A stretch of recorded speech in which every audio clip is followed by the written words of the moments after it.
FM Hot Like Pepper, Multicultural Radio. Power to the listeners. It is now time for Major News to the Hour, brought to you by Crystal Beverages Company, Super Quality Supermarket, Sheikh Lisha Limited, and the Trinidad and Tobago News Day.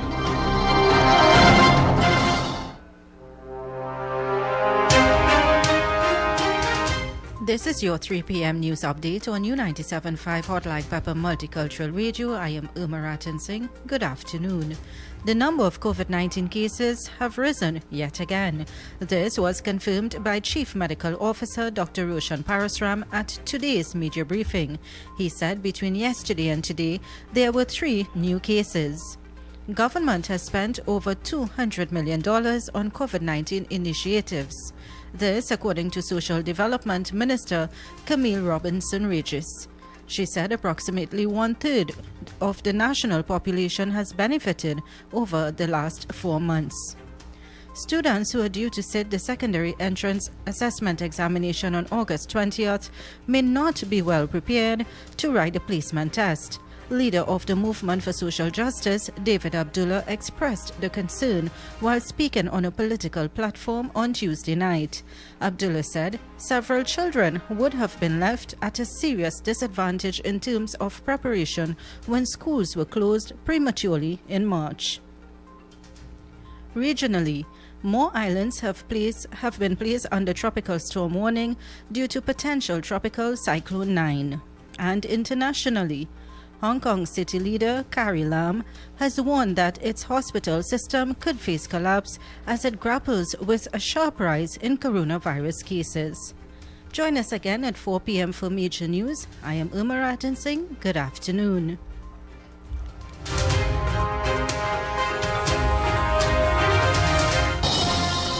That was Major News to the Hour, brought to you by Crystal Beverages Company, Super Quality Supermarket, Sheikh Lisha Limited, and the Trinidad and Tobago News Day.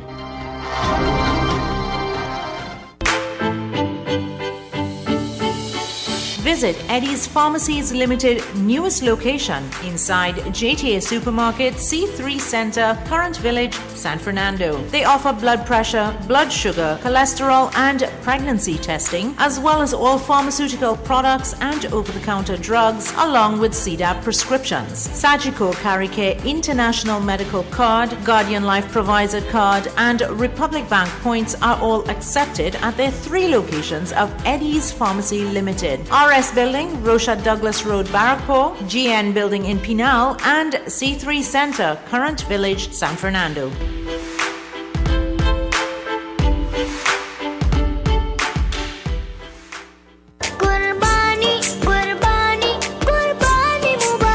Assalamu alaikum wa rahmatullahi wa barakatuh. This is an invitation to join us on Friday morning, 7:30 in the morning, for a very auspicious occasion in the Islamic calendar. It's the 31st of July 2020. The equivalent in the Islamic calendar is the 10th day of the final month in the Islamic calendar, the month of Zulhijjah, the occasion of Eid al-Adha, Qurbani, the occasion of sacrifice. Join us here on U97.5 FM from the Warrenville Masjid and Islamic Center, Southern Main Road, Warrenville, for the khutbah to be delivered by Maulana Sean Taki. Join us if you can. The khutbah comes to you with the good wishes of our friends at Original Barbecue Hut of South Trinidad and Sheikh Lisha Limited. Assalamu alaikum.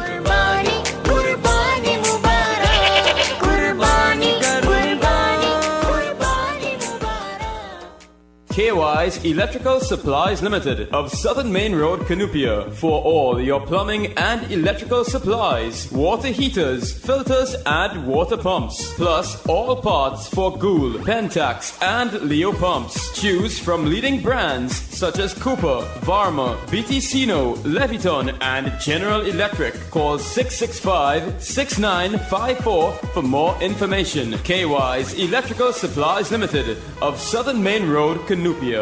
This is the voice of the PNM.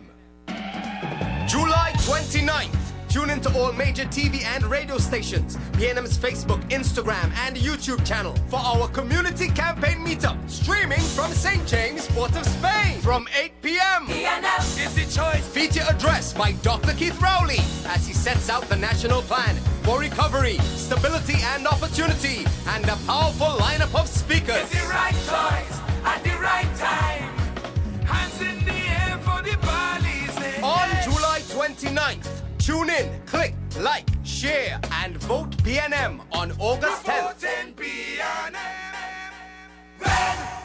Great is the PNM.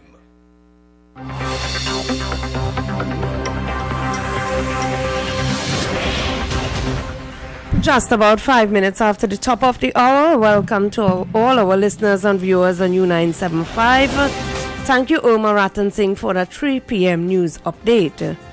It's time now for your company with Ann Duki on Politics 2020, where we discuss the issues of the day. And with just 11 days again to go before that grand day, elections, I'm sure, is on the minds of most of our citizens. And more importantly, on everyone's mind is the community spread of COVID-19. Everywhere I have been, I'm hearing more and more our citizens are being concerned about this, blaming each other, blaming the government for not locking down the borders, the opposition blaming the government blaming the opposition, and the blame game goes on. And at the end of the day, who has lost or who is suffering? It's you and I. We have to look out for ourselves. From my own investigations and speaking with several people down in the Icacos Cedros area, and a lack of patrol by the Coast Guards, a lack of protection of our maritime borders, I've learned that most of this community spread is due to the illegal entry of Venezuelans. And what about the general election? Do you want a leader who will keep their promise to you? Do you want leaders that provide for you opportunities, justice, most importantly, progress? Which is why it is important that you step up and ensure that you make the right choice on August 10th. I hold myself to the same standards. As I said, with just 11 days away before the general election, only you can make that choice. There's much talk on the ground about the PNM party not being concerned with the exit of Nafisa Mohammed. But interestingly, I read from opposition member of parliament, outgoing member of parliament, Dr. Fuad Khan, who made this statement. I want you to call me when you call me in and tell me what you think about it. He said if she joins the UNC and wears yellow, it will truly answer questions on whether her move was due to the dissatisfaction with the PNM, or really is it love for the UNC and Saddam Hussein? That is one of the topics that we can discuss here today, among other things like the COVID spread. And I see the Guardian media editorial today said it's time to regulate the wearing of masks, something which I agree with. Now that there's a community spread, I know our friend Larry has been calling for this. Larry, you can probably call me in and express your opinion on that. A recent study by Cambridge University concluded that the use of face masks in public spaces could help significantly reduce the spread of COVID-19. Politicians and the hustlings, they are blaming each other for the so-called second wave. Dr. David Bratt, who is a columnist, a weekly columnist, he have indicated that not enough testings are being done. The latest statistics show from the Ministry of Health that there's just about 6,910 tests which have been done, and 5,241 are unique patient tests, with 1,560 repeated tests. So enough tests are not being done in a country with 1.3 billion people. In a recent release, the TNT Chamber observed and urged this policy that it be made law in order to protect our citizens. Several businesses have adopted the policy of no mask, no service, forcing citizens to wear masks when they enter their establishments. And this does not mean that you are infringing on the rights of anyone, but it is to protect yourself and to protect the life of others. You are free to call me in now on 636-7547, 227-5739. Remember, coming up at 4:30, Ved Seram joins me on the Economic Forum where we discuss politics and the economics of the day. You can call me in there. And to the person who called me at least twice on the issue with the food card from the Oropoon area, well, I have some good news for you. I hope it is good news. I had written to both parties and I had response from both of them, both of their representatives. Both of their representatives have left numbers for me to give to you so you can contact them to get guidance or at least get help. They can at least guide you in the right direction. So if you can call me in on air on 636-7547, 227-5739, since I don't have your number or your name. Actually, the PNM party had asked me for your name, but I don't have that information. So you can call me in and let me know so I can pass on these numbers to you to contact the various offices for assistance. And this issue with the Commonwealth team not being able to come to observe our general elections. Do we really need a Commonwealth team? A Commonwealth team was present during the Guyana election. And still, look at where Guyana is today. In fact, some breaking news have shown that private criminal charges have been filed by 3 citizens against chairperson of GCOM, Justice Claudette Singh, in documents seen by Guyana News, which were filed in the Georgetown Magistrate Court today, Wednesday. The applicants are alleging misconduct in public office. Right? This matter has been set for August 5th in Georgetown Magistrate Court. As more information comes to hand, I will update you on that issue. 636-7547, 227-5739 is the number to call if you wish to get in on Politics 2020 and have your say. You can also WhatsApp us on 378-4975. That's 378-4975. I am seeing one person texting in here, sending a photograph from Debe, that the weather is stretched out to deep south. It's very dark and cloudy, bad weather down in the south. Caller, just note that these are WhatsApp clips that you sent to me. I cannot play them on air because it's on an actually different computer. You have to call in on the phone 636-7547 if you want to get in and describe the weather down in south and deep Debe for me. And good afternoon to all our viewers on YouTube. Thanks to Shiva Parasram that we are on YouTube on RCL U975. This is Ann Dookie with Politics 2020. Let us take a short commercial break. But before we do that, let us hear this caller first. Hello? Hi, good afternoon. Hi, good afternoon. I'm just a little bit desperate. I'm standing in the BIR line in NIB in Ramswan Street. Yeah? And I just wanted to, you remember you had this nice guy who comes in and talks to us? Yes. Well, darling, it's not the same when you're standing here. And, you know, it's only people who are about It's a 50 different issue when you get down there, a different piece of cake. Sorry? I say it's a different situation when you actually get to the NIB office. Right. Yeah. And I have on a mask and drawn. Everybody here is so drained. Well, and he not is that he's an NIS expert. He's here to advise you. But I don't have the number. I took it and I don't remember under what I put. If it's on 97.5 or his name, I don't have it. Well, I will have him coming back on the program. But let me see if I can give you his number to call him. Please. And 384. Is he on Ramsron Street? 384. 384. 1999. 384-1999. Satmaraj. Mr. Satma. Oh, yes. So 384 384-1999. 1999. Yes, he Mr. has over Satmaraj. 39 years of experience Yes. in NIS. Yeah, thank you so much, my darling. Thank You're you welcome. so much. How is Bye-bye. the weather in Chaguanas? Well, it's now started drizzling here, and we're standing, when you sun all the time, waiting outside, and the rain Yeah, comes, you well, know what happens. So You're they gonna have they COVID-19. provided reservations for you all to break the rain, or you have to just stand outside? Nothing, just stand up. It's not, there's nothing. So if you move from your space, you lost your space. So if the cars are passing, I Yes. can barely hear you. Okay then, miss. Thanks you for so calling. much. Bye. Okay, bye. Yes, that's Mr. Satmaraj, who will again be a guest one day soon on my show. Because of the issues with the elections, I kind of hold them off a little bit.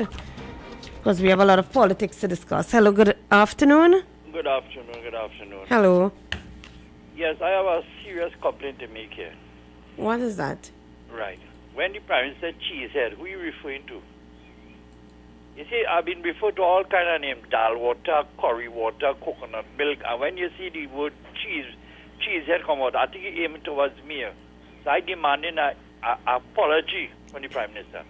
This thing can't continue. People can't be calling people names, especially when in public office. I take great insult. I don't want to get apology. I will get But blues. doesn't the opposition leader do the same thing? She called Rowley a Oreo. I beaten two of them, but who's that cheesehead? He explained to that cheese. You see, Why do you say he referred to you? Well, I think so. So I would like an explanation before I go further, because for too long, you see, what has happened in Trinidad? When something happens, you do it and I do it, so it happened, nothing happened. So take that. We supposed to be a civilized country. People must have respect when it comes to calling people names. And nobody had the right to call nobody no name. Right? And when people take offense, you should do something. Thank you. Thank you, sir. 636-7547, 227-5739. It's Politics 2020, where you have an opportunity to express your opinion. What are you doing to protect yourself for COVID-19 with this latest community spread? It is so frightening that COVID-19 can be anywhere. It can be to the person next to you. Good afternoon. Good afternoon. Hello. From heavy breeze past this area just now, Duncan Village and environment. I don't know if any roof coming, maybe cloud. Well, right now in before the rain, it's that like a little mini storm. Yes, it is. I think it is like that probably between Central and South Trinidad. Right past here, just was terrible. But Well, I didn't expect this type of rainfall this afternoon. let me ask you one more thing now. Sure. Your dad is to McInerney? My? Dad. No, he used to work at Petrotrin. Okay. Well, wrong look then. Thank you very much. Okay, no problem. 636-7547, 227-5739. Call me in and let me know what are you doing during this rainy day, rainy afternoon. Good afternoon. Good afternoon, Mr. Green. Hello. Yes, I just passed the Laramie area, and yes, there's heavy rainfall, what have you, some, Unsustained winds as well, I imagine. Yeah, so the weather is bad in this area. From where I'm sitting here in the studio, through the windows, I can see the trees dancing in the rainstorm. Right. But, you asked, or you made a point a while ago at the beginning of the program in terms of the persons entering the porous borders and so on. Yes. Right. And how the blame game goes on. Yes, we have the army present. I keep saying so. We have the We police. have the vessels. Pardon? We have the vessels available. Of course we have the vessels. So that is not an excuse. It's only an excuse. Listen, the distance from Venezuela to Iquitos is 7 miles. You don't need a submarine over there, my lady. Of course. Right? You have vessels parked up at Chagaramas there.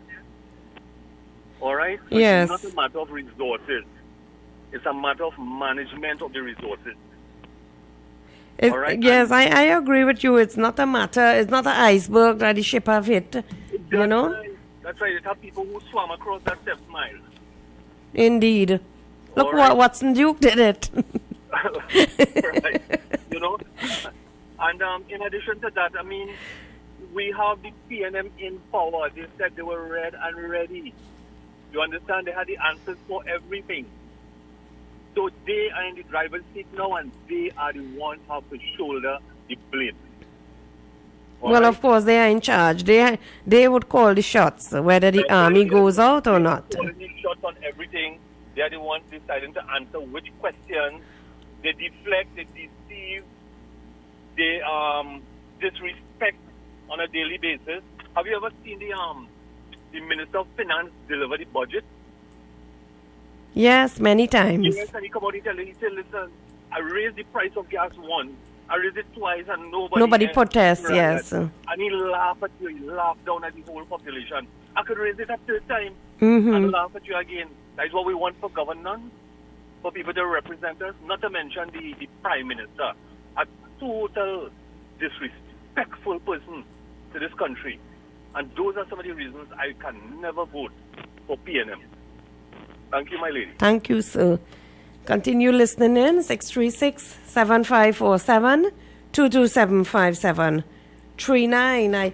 I want to read a bit of a letter I have here from Guyana, but let me take this caller first. Good afternoon.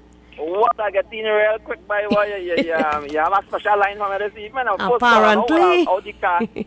And I know I'm coming up, Miss Nicole. No, I'm here alone. Wherever she is, you know, Miss and you know, one of the things I'm a little disturbed about due to the fact that the country is supposed to be a diversification drive. I think every fishing port right through the island should have been at least this government should have built completely all of them. Because imagine you go on 2 weeks before the election and more rather to turn it for a fishing port, which is a marginal seat which is supposed to be trying to show the people now by. You know, it shows us how, you know, like, you know, they insult our intelligence. I mean, you couldn't tell me that for the last 4 years you couldn't do the last week go open ourselves for that fishing port and or the last 40 years. Yeah, you did other projects. I know more guys are really that heavily depends on fishing, and like Toko and St. These villages. Of course, they depend on agriculture in general. Yeah, because they're so far from the center of the things and like the cities and so on. So those places supposed to have, besides the fish port, they're supposed to have like a system where like you could come and buy the fish from them without having a nice storage facility. So you could go and bring export fish plant and so on, yes. Right, because at the end of the day, sometimes it's Anna Mayaro, the Swiss soy for them fishermen, sometimes when they come in and have plenty fish, men are and it wastes. Giving away the fish. It because, wastes, yeah, you know, it go like, to waste. Yeah, like you have to give it away because you're going on, you're making back your gas money, and that's me so in those, because I would depend on. Of course. Let us take another call and call me back. The other line's ringing. Hello, good afternoon. Welcome. Good afternoon, Anne. Good afternoon. Hello, Larry. Are you caught in a storm? Well, actually, I finished work. I just reached home. I heard you ask me to call in pertaining to the mass thing, and I'm watching the weather. Yes. We have a very bad active kind of weather pattern in the David Penal area. I think this extends all the way down to Point Fortin because it's heavy breeze and different. Yes, it's unsustained winds and rainfall. And sometimes it fall hard, sometimes it drizzles. So it's unpredictable at this time, but, you know, we have to be on our guard. Right. Pertaining to this mass that... I know you have been calling, yes, for stricter policies where masks are concerned. Well, let me say this up front. Let me start the conversation by saying this. You see, anybody that has been caught harboring these Venezuelans in this country, and I'm saying this raw as it can be, you need to strip them of their property, of their bank account, of their boat, of their car. You know why? Let me tell you why. They are jeopardizing the lives of the citizens in this country, all for the love of money. They do not respect people in this country when they bring in these Venezuelans and harbor them. We have laws in this country, and yet the law providers in this country not using the law as it's supposed to be. What the Coast Guard needs to do under the instructions of the National Security Minister and the brigade and whoever it may be, they need to have Army, Coast Guard, police, regiment, you name it, throughout all the borders of this country, both east, west, north, and south. Because let me tell you something, while we're sleeping in the night and these people coming in, they don't mind to get wet in the water, they don't mind to get soaked from the rain, they're coming in and they're hiding. And then you see maxi taxis taking them up and carrying them to different parts of the country. A lot of business people are bringing in some of these Venezuelans for their own type of use, for their own purpose. When I traverse the country every single day, and I've been calling for this mask thing to be made law since maybe about a month now, and I'm seeing this, and I'm telling you this from a salesperson point of view. I will walk into an establishment with my mask on. I will wash my hand, go in, good morning, whatever time of the day it may be. It has become the norm. It becomes the norm. For you. I've gotten accustomed even after I leave the establishment and I wash back my hands again. Right? But I'm seeing people coming in. And you know what? Even though there's a sign-up mark, no mask, no service, the proprietor of the business is still selling. Selling them, yes. And you know what? They are encouraging it. They are encouraging it. Now, I made an observation as well. I told a business management recently, I think it was yesterday, I said, listen, have you catered for people who have asthma and bronchitis who cannot wear a mask and they wear a face shield? He said, without a mask, they can't enter my place. I said, sir, a face shield is better than a mask. Because when I listen to CNN and doctors right now... For your home. With so many items to choose from, take advantage of our great prices and discounts at any of our 3 locations. Trin City Industrial Estate in Trin City, Endeavour Road, Chiguanas, and Cuba. For quality items, super quality supermarket, and quality cash and carry supermarket. KY's Electrical Supplies Limited of Southern Main Road, Canupia, for all your plumbing and electrical supplies, water heaters, filters and water pumps, plus all parts for Gould, Pentax and Leo pumps. Choose from leading brands such as Cooper, Varma, BTCino, Leviton and General Electric. Call 665-6954 for more information. KY's Electrical Supplies Limited of Southern Main Road, Canupia. Attention all bakers, doubles vendors and roti makers. Try our high quality unbleached bromate free all-purpose and baker's flour. Low price and conveniently packaged in 2 pounds, 2 kg, 10 kg and 25 kg bags. For wholesale and retail prices, contact Shiklisha Limited 665-3336 or visit us at Warrenville, Canupia. Shiklisha Limited, quality you can trust. Kathy's Cool Spot Enterprises Limited, number 86 Pearville, opposite the TSTT Exchange in Mayaro. We specialize in all types of meats, dry goods, liquor, beverages, ice, LPG, gas, motor oils, stationery supplies, and photocopying. We also provide rentals of tents and chairs for your every occasion. Come in and take advantage of our specials at reduced prices on liquor, wholesale, and retail. We are open every day, even on public holidays, for your convenience. TT Post services are available here at Kathy's Cool Spot Enterprises Limited of number 86 Pearville, Mayaro, where our friendly staff will be happy to serve you. This is the voice of the PNM. July 29th.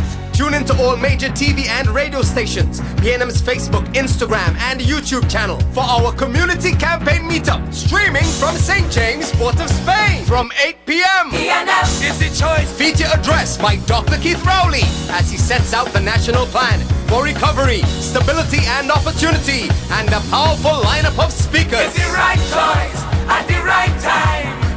Hands in the air for the police. On July 29th. Tune in, click, like, share, and vote PNM on August 10th. Great is the PNM. The following is a paid political announcement.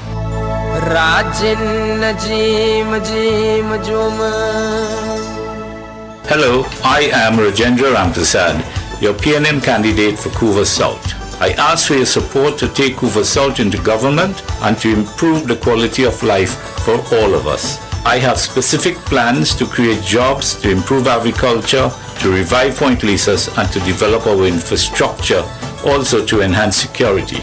As a person born in Dow Village, California, and started my education at Esperanza Presbyterian School, I want to use my years as a successful businessman and a resident of Couva South to partner with you to make our communities better. I ask for your vote on August the 10th. Vote Rajendra Ramprasad, the right choice for a better Couva South. Vote PNM.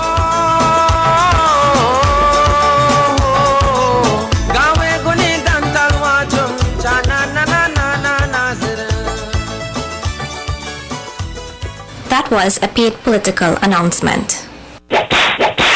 It is back. Talk Your Talk is back. This is Mukesh Baburam inviting you to join me right here on U975 FM for the return of Talk Your Talk from 6 to 9 p.m. Enjoy your favorite segments and feel free to make your comments as we journey together. So join me, Mukesh Baburam, for Talk Your Talk. This is the voice of the PNM. July 29th. Tune in to all major TV and radio stations, PNM's Facebook, Instagram, and YouTube channel for our community campaign meetup, streaming from St. James, Port of Spain, from 8 p.m. PNM is the choice. Feature address by Dr. Keith Rowley as he sets out the national plan for recovery, stability, and opportunity, and a powerful lineup of speakers. It's the right choice at the right time. Hands in the air for the police. On July 29th, tune in, click, like, share, and vote PNM on August 10th. Great is the PNM. Welcome back, listeners, and to all our viewers on YouTube on RCLU 975. Remember, we are broadcasting live on YouTube. You can catch us there. You can also call us in on 636-7547, 227-5739. Send us your WhatsApp messages on 378-4975. Now to Miss Jennifer Sammy, the person who has been calling me from Oropon. Miss Sammy, the information I have for you is that you fall within the St. Augustine constituency. Okay, and your UNC representative is Khadija Amin. Now I've written to Miss Amin, and her office, I must say, responded to me rather quickly. They said you can contact Councillor Rampasad and give him your information. And his cell number is 374-6318. I know you are listening because you called me off air. So the number you have to dial is 374-6318. Okay, the UNC office is at 1 Orange Grove Road, St. Augustine. That is as far as the UNC is concerned. I also contacted the PNM representative in that area. You were asking me where is the PNM office. It is at 40 Eastern Main Road, opposite the St. Augustine Private Hospital. And the number you have to call there is 494-5344. That's 494-5344. The constituency secretary is Natalie Figaro. Okay, so you can contact Miss Figaro at 494-5344.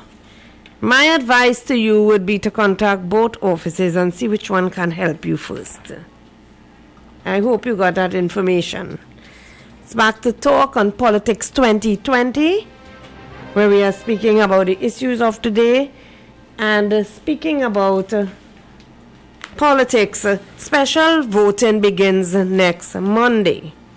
Okay, special voting will begin on August 3rd and it will continue until August 9th, which is the day before the general election.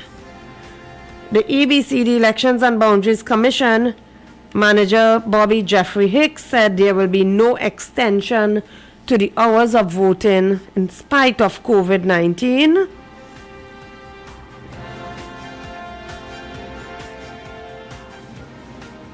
Right, the public is assured that once they are within their limits with their polling station, by 6 p.m. they will be able to cast their vote. She also noted that EBC will be sensitive over the population and their voting. During a recent webinar held with the Trinidad and Tobago Publishers and Broadcasters Association, it was revealed that the EBC will be providing a number of masks per polling stations for those who choose to wear masks wearing the emblems of parties. You will not be allowed into the polling station if you are caught doing that.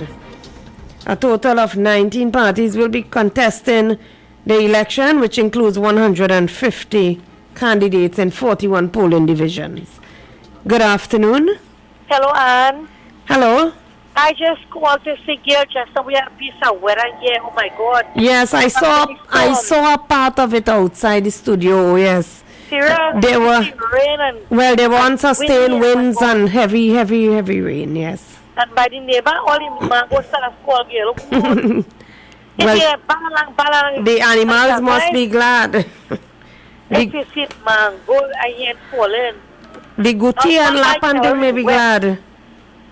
I said the wild animals probably glad for the mangoes, man. I will get some later. She will bring for me. But I was saying that if it's the gallery, that the rain fall wrong side.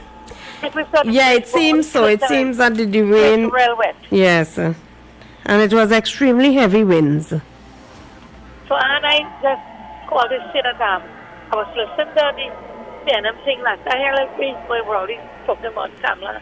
What she supposed to do, what she had to do, what she had to do, and how to thief so much of money and so much of billions of dollars and money. The only thiefing, sorry, oh God, man, but the Kamala.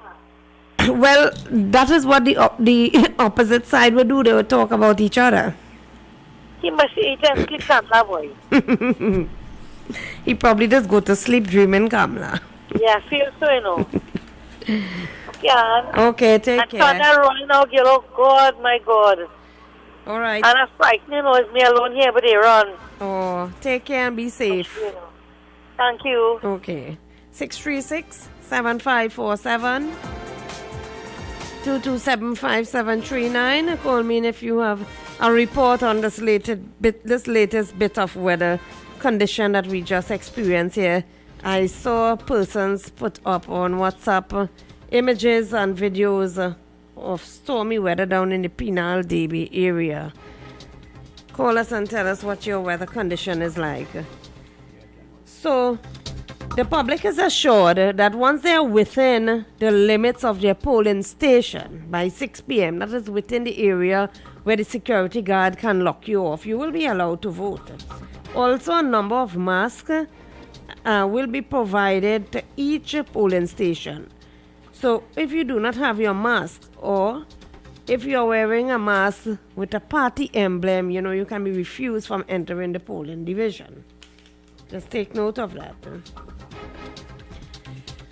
And among other things happening and getting ready for elections, the Office of the President, they are hosting a dry run on Friday for the swearing-in ceremony of the newly elected government following the August 10th general election. They are wasting no time.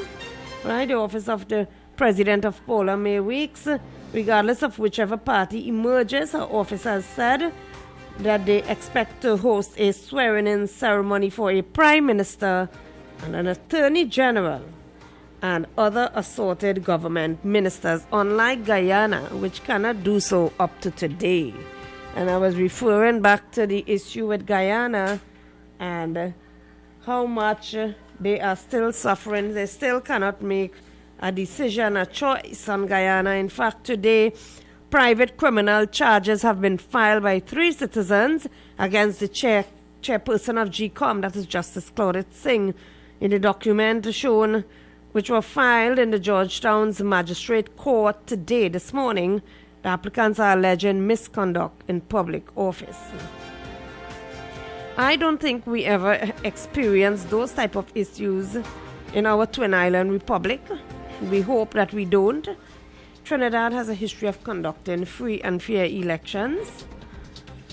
Right? The application alleged that Claudette Singh acted recklessly and unlawfully between May 29th and June 23rd when she breached the recount order gazetted in the official gazette. The matter has been set for August 5th in the Georgetown Magistrate Court.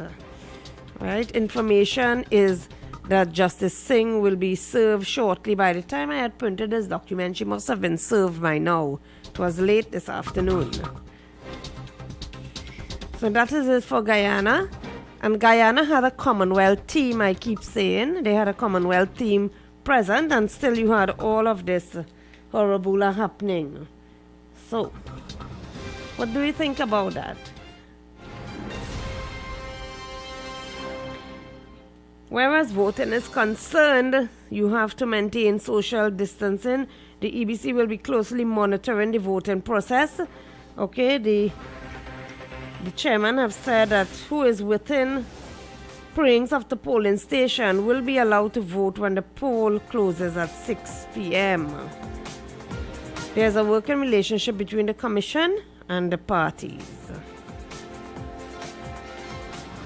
Just in a couple minutes' time, we have Aid Seram entering the studio to discuss with you Politics 2020, the economic forum, where we delve into the economics of the day and where you'll be free to call in and interact with Mr. Seram.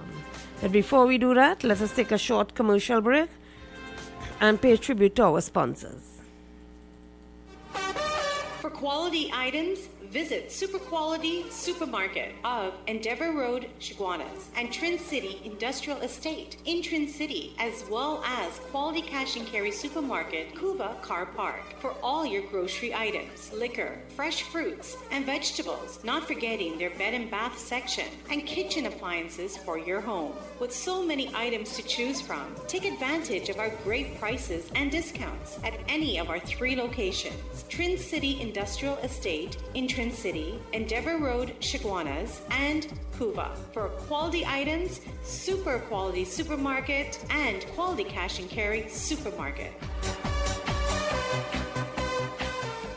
KY's Electrical Supplies Limited of Southern Main Road, Canupia, for all your plumbing and electrical supplies, water heaters, filters, and water pumps, plus all parts for Gould, Pentax, and Leo pumps. Choose from leading brands such as Cooper, Varma, BTCino, Leviton, and General Electric. Call 665-6954 for more information. KY's Electrical Supplies Limited of Southern Main Road, Canupia. Attention all bakers, doubles vendors and roti makers. Try our high quality unbleached bromate free all-purpose and baker's flour. Low price and conveniently packaged in 2 pounds, 2 kg, 10 kg and 25 kg bags. For wholesale and retail prices, contact Shiklisha Limited 665-3336 or visit us at Warrenville, Canupia. Shiklisha Limited, quality you can trust.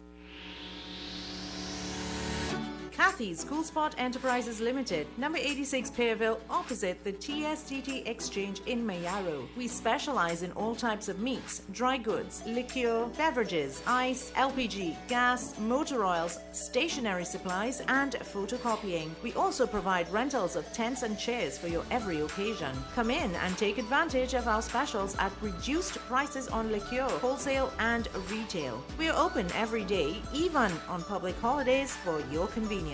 TT Post services are available here at Kathy's Cool Spot Enterprises Limited of number 86 Pearville, Mayaro, where our friendly staff will be happy to serve you.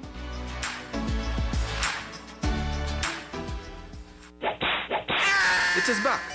Talk Your Talk is back. This is Mukesh Baburam inviting you to join me right here on U975 FM for the return of Talk Your Talk from 6 to 9 p.m. Enjoy your favorite segments and feel free to make your comments as we journey together. So join me, Mukesh Baburam, for Talk Your Talk. The following is a paid political announcement. This ad brought to you by the PNM. For the love of we country, we go vote to protect the treasury. Vote it's only Dr. Rowley, the righteous one, TNT. And that's super red. Springy water, red. Blessings from the higher, red. The sweetness in the air, red. Sprinkle everywhere.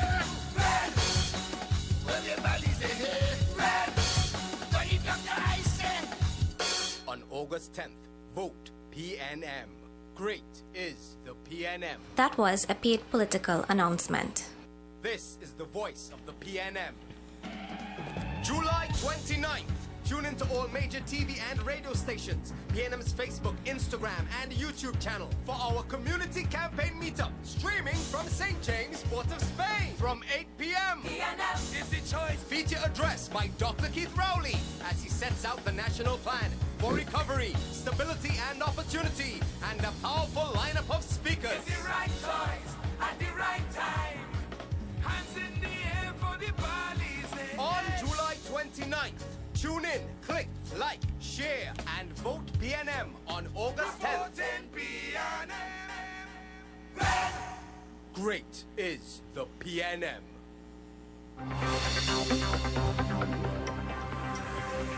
Welcome back to Politics 2020. Continue to call us in on 636-7547, 227-5739, and continue to talk on COVID-19 and whether or not the time has come for government to regulate or regularize, I should say, the wearing of masks. Let's hear this caller. Good afternoon. Good afternoon, Miss Ann. Hello. Plenty static here.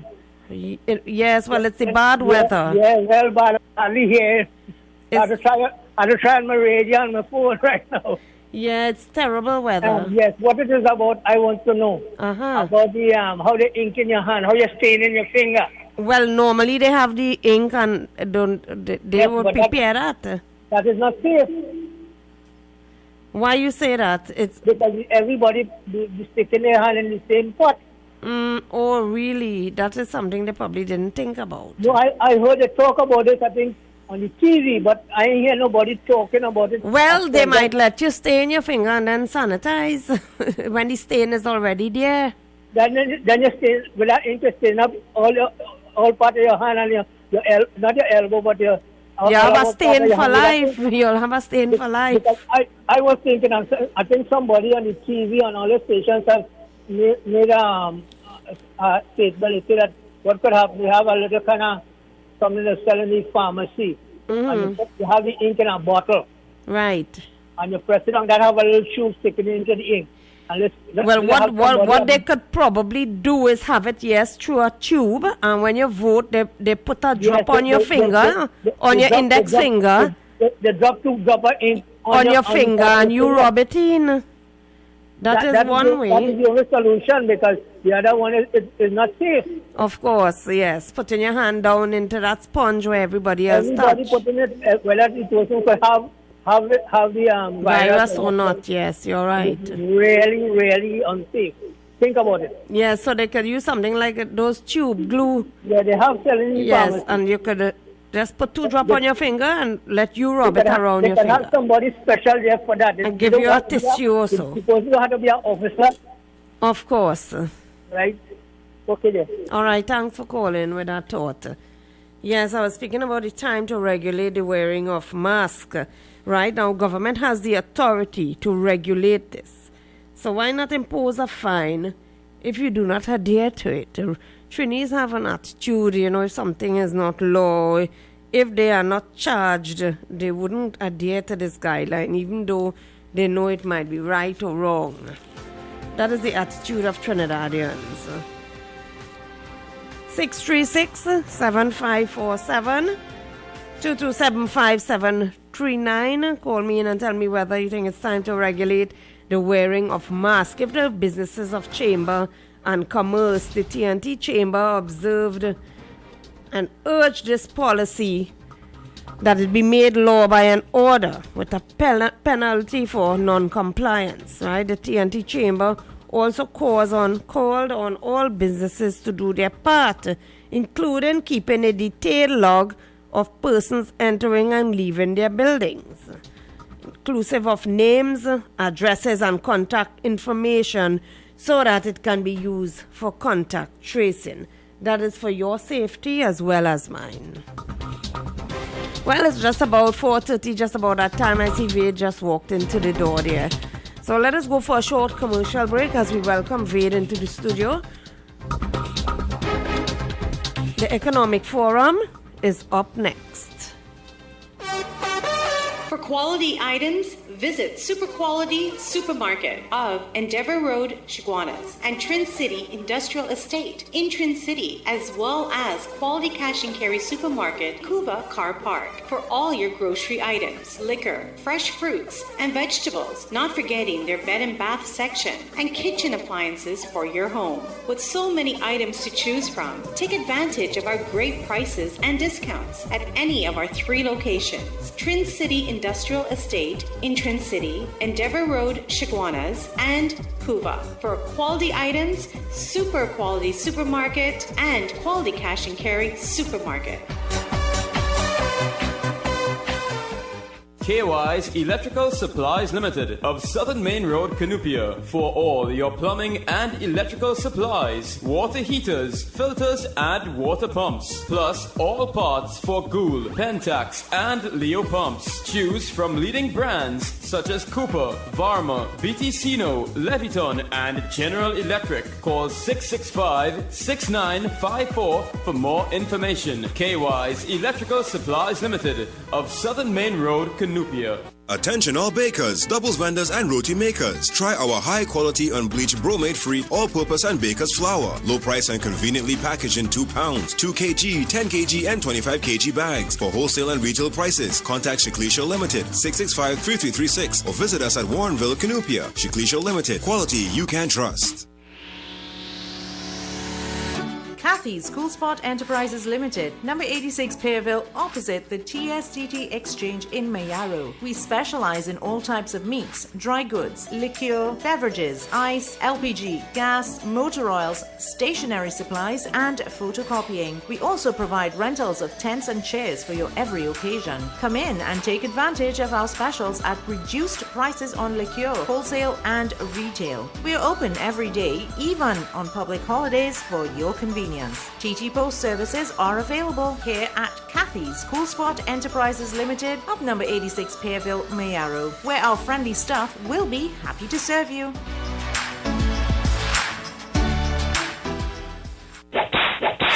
It is back. Talk Your Talk is back. This is Mukesh Baburam inviting you to join me right here on U975 FM for the return of Talk Your Talk from 6 to 9 p.m. Enjoy your favorite segments and feel free to make your comments as we journey together. So join me, Mukesh Baburam, for Talk Your Talk. The following is a paid political announcement. This broadcast brought to you by the PNM. We are committed to education for our children. We are committed to quality health care for everybody. We are committed to having proper trade arrangements. We are committed to having infrastructure in the country to ensure proper standard of living. And we said that we will take infrastructure to people who do not now have it. So we are improving the road to Toko. We are improving the road to Point 14 and Cedros. And we say that when we go to the hospital, we must meet there. Much of what you can meet anywhere else in the world. But we also say that we must be a responsible people. Governance is not always popular and easy, but that is what will take us from where we are to where we want to go. That is what the PNM holds out to Trinidad. On August 10th, vote PNM. Voting PNM. Great is the PNM. That was a paid political announcement. I have journeyed. Greeted in the wonderful name of Jesus, my name is Bishop Kelvin Khan from Endurance Ministry International. Our new location is in Railway Road, Londonville. You can tune into 97.5 every Sunday morning from 6 a.m. till 8. Tell your nanny and your nana, Jesus is the answer. This is the voice of the PNM. July 29th. Tune in to all major TV and radio stations, PNM's Facebook, Instagram, and YouTube channel for our community campaign meetup, streaming from St. James, Port of Spain, from 8 p.m. PNM is the choice. Feature address by Dr. Keith Rowley as he sets out the national plan for recovery, stability, and opportunity, and a powerful lineup of speakers. It's the right choice at the right time. Hands in the air for the Bali's. On July 29th, tune in, click, like, share, and vote PNM on August 10th. Great is the PNM. And that was a paid political announcement. You're locked on to the Politics 2020 on RCL U975 FM. You can catch us there on YouTube. Courtesy Shiva Parashram. We have in studio with us Ved Siram, our in-house economic expert. Good afternoon, Ved. Hi, good afternoon, Anne. Good afternoon, How did the listeners. weather treat you getting here? We suddenly had a gush of wind, actually, followed by, I think, it's some very mild thunderstorm, I believe. Yes. Yeah. Unexpected. Yes. Actually, when I was driving here, I saw a whole tent blown up and hung up on somebody's fence. Really? Yeah. We are not prepared for these things. Twice, 2 or 3 times, persons call me from outside the NIS office Yes. in Chaguanas, and it is disturbing that they had to bear this wind and rain and stand in the line out there. And NIS have provided no form of security or shelter for these people. And many of them obviously will be elderly people. Those are the people seeking NIS. That is unfortunate though. But that is the service that we get in this country. But you judge a society as how they treat their elders, huh? Yes, indeed. And unfortunately, in Trinidad, We don't that have has a not good- been a culture. It used to be a part of the culture, but not again with materialism now. And I think there's too much distress going around in society now that people are becoming more and more selfish. I don't know when it will end, Oh. but it will have to end because we cannot just continue like how we've been going. So, a caller, I don't know if you were listening, asked me how are they going to control community spread when on election day you will have hundreds of people dipping their hands in the same ink. What are your thoughts on that? I think it was a brilliant point, but they could probably put some of the sanitizers in the ink as well. Then your entire hand will be red. I suppose. But I think it's a brilliant point that hopefully they They will come up with a solution. the medical persons, if at all they will even think about it. But I think it was a good It probably point. slipped their A good mind. point that was made for the simple reason that we are in the unknown and you're not too sure how this thing will spread. It is very frightening where it have reached, and the fact that it has been alluded that a lot of this community spread is because of our unmanned borders and because it has come in with illegal migrants that are entering the country. Well, I thought, and I wrote about it for next week, that's the major risk facing Trinidad and Tobago, the open borders with Venezuela. And I think that should have been the first priority of the government, to seal those borders. And in my estimate, Trinidad is not a big place. We have enough equipment by way of helicopters, boats. We have the 12 boats parked we out have, there. We have access to satellite surveillance. We have access to drones. And I suspect there's so many other modern equipment that we could apply to ensure that our borders are sealed. I don't understand. I think there's a tremendous trade in human trafficking, both ways, and I think there have been evidence that the police and so on was also involved, and I think that should have been the first priority. Now, if it starts spreading, community spreading, you're going to lock down Trinidad again? Trinidad? Yeah, how would the businesses suffer? Can they sustain that? Well, we have a big problem, a very, very big problem, is that we depend on imports.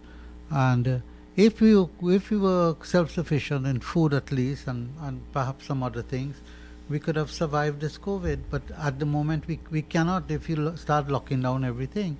And just imagine I don't know what gave the COP, that's the Commissioner of Police, the right to shut down buildings, but according to the report, he has taken onto himself that powers to shut down buildings, and I'm not too sure where he got that power from. Where it's derived from.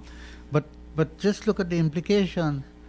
Now, if you notice, the question of community spread has started, and I would not be surprised if it reaches a stage where elections is shut down, because just one person could actually cause the closure of buildings, cause the closure of schools, cause the closure of businesses. So I think we're in a very, very fragile state at the moment. It's unfortunate it's so close to elections. I wanted to ask you about this issue with Commonwealth observers, right? And they're not being allowed into the country in time for elections. But I took note that Guyana had Commonwealth observers, and look at where they they are today. Well, It didn't make a difference. no, it didn't. It didn't.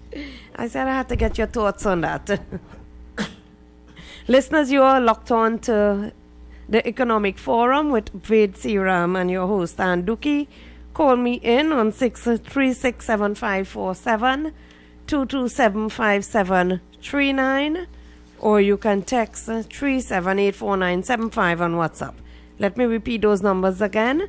636-7547, 2275739, or you can WhatsApp us on 3784975. Wait, over to you.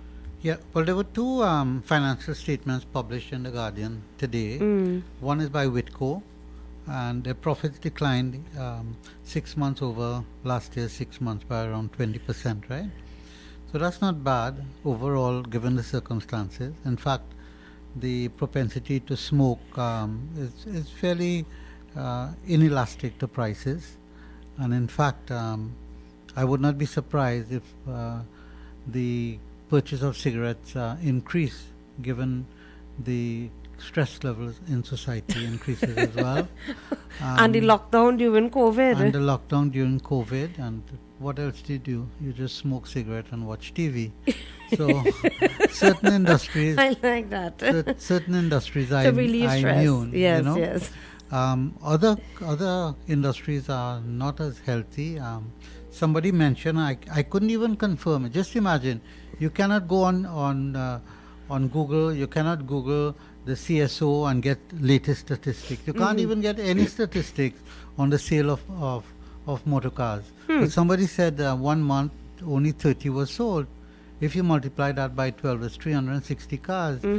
That cannot sustain even one company, far less for the industry. Let us hear this caller, Ved. Good afternoon and welcome. Zaid, good afternoon. Yes, good afternoon, sir. Good afternoon, Anne. Eric, good afternoon. And before I go on, while I was leaving San Fernando, my radio took on a different persona where your station was concerned. I kept getting all of this static. And I'm at home now and I'm still getting the same thing. Is there anything wrong? Well, the technical operators are working on it, yes. Oh, so they're aware of it? Yes, they are aware of it. Somebody thought I had some kind of... It has to do with the weather, in my yes. equipment. Okay, good. Well, thank you for letting me know. I thought my equipment was bad as well. Go ahead, Eric. Zaid, Yes, sir. I understood that you were once a manager at Citibank. I was the managing director of the...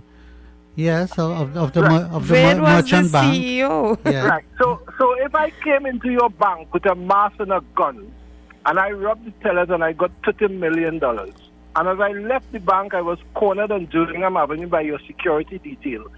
And I said, well, fellas, here what now? Take $2 million and let me go now. And they did that. Would that be right? Yeah, Ved laughing. You know, You know what I get to that bit? well, no, but that's a possibility. Let us talk about the issue with Boss Security. Yes. And the transaction done in relation to the insider trading. And the money they gained from it. And what they paid as restitution, but was allowed to keep the loot. I want to hear your comment on that. How could we create any financial system in this country? How could anyone have faith in us if this type of thing is allowed to continue? And who was responsible? Who was culpable for this act on the people? Yeah, we remember I was on the board at the time at FCB, and we took the brunt of it. They all turned to the board, and I mean that's a story to be written, and perhaps I will start writing about it. No, Ved, you don't get away that easily. You do not get away that easily. I want to find out from you: was this fair to Trinidad and Tobago, and was it fair to the financial system? No, I'm not getting away from anything. I'm willing to stand. I'm willing to put. Don't duck and run, I'm not. Hello, no. I never duck and run. I have a stiff back in that regard. Let me tell you, that was the most obscene thing I've ever seen. Okay. Most obscene. We have you on recorder. You could put me on record, that's fine. I'm on record in many places, even including Times Magazine in New York, So I'm not scared to talk about these things. Right. So if it was the most obscene thing that you have ever seen, what is the financial community doing about it? Well, I'm asking that the restitution and the loot is returned, not just the restitution, because in another country, he would have been in jail. Sir, You know that? Michael Milk and all those other fellas made jail. many persons would have been in jail. I've been writing. And all of the money would have been paid back plus restitution. I have been writing about banking fraud for the last 20 years. Right. Okay? So you see, Vade, yes. what I'm talking about, we live in a society, to quote Naipaul, it's a pickeroon society, where people do whatever they choose to do and just walk away with a smile. I mean, you could spend more than $500 million in less than 6 weeks at EMBD and nobody to account to, and don't ask me my business. Don't ask me nothing about that. My position on this, I'll tell you some of the systemic problems. Our regulators are absolutely no use. It is better they put a sticker on the bank's door, enter at your own risk, and disband the central bank, disband the SEC, disband all the regulators. And does this have to do with too many people knowing each other in the same cocktail circuits, sharing everything? Does it have much to do with that, Ben? That is a part of it. But beyond that, you mean we as individuals, as educated persons, that are willing to speak about ethics at any forum, and we are very good at that. Are you saying that we must, even if we clinker our wine glasses and so on, does it mean to say that we abandon all that we have learned and all that we know is correct? Precisely. And we come back to the same story, that it is not the man with the whacker that failed the society. Let me tell you something, Vade. How different is that from the fellas who one night, I should say, decided that they're going to take the Tobago loot, and they took 2 trucks, they hijacked the security on its way to Piarco Airport and stole $27 million. How different is it from that? No, I don't disagree with you, you know. Good. In fact, I find white-collar crime. I have brought to this government, where a bank actually stole from Petrotrin over $25 million US on a relatively small loan of $61 million. Can you imagine that? And you know something, Vade? Vade, you know something? Yes. In countries like Malaysia, they have put what's the name of this guy, boy? It evades me now, from the US. They have paid back more than $2 billion. No, other countries are far more. You remember the guy named Sass? I don't remember his name exactly right now, right?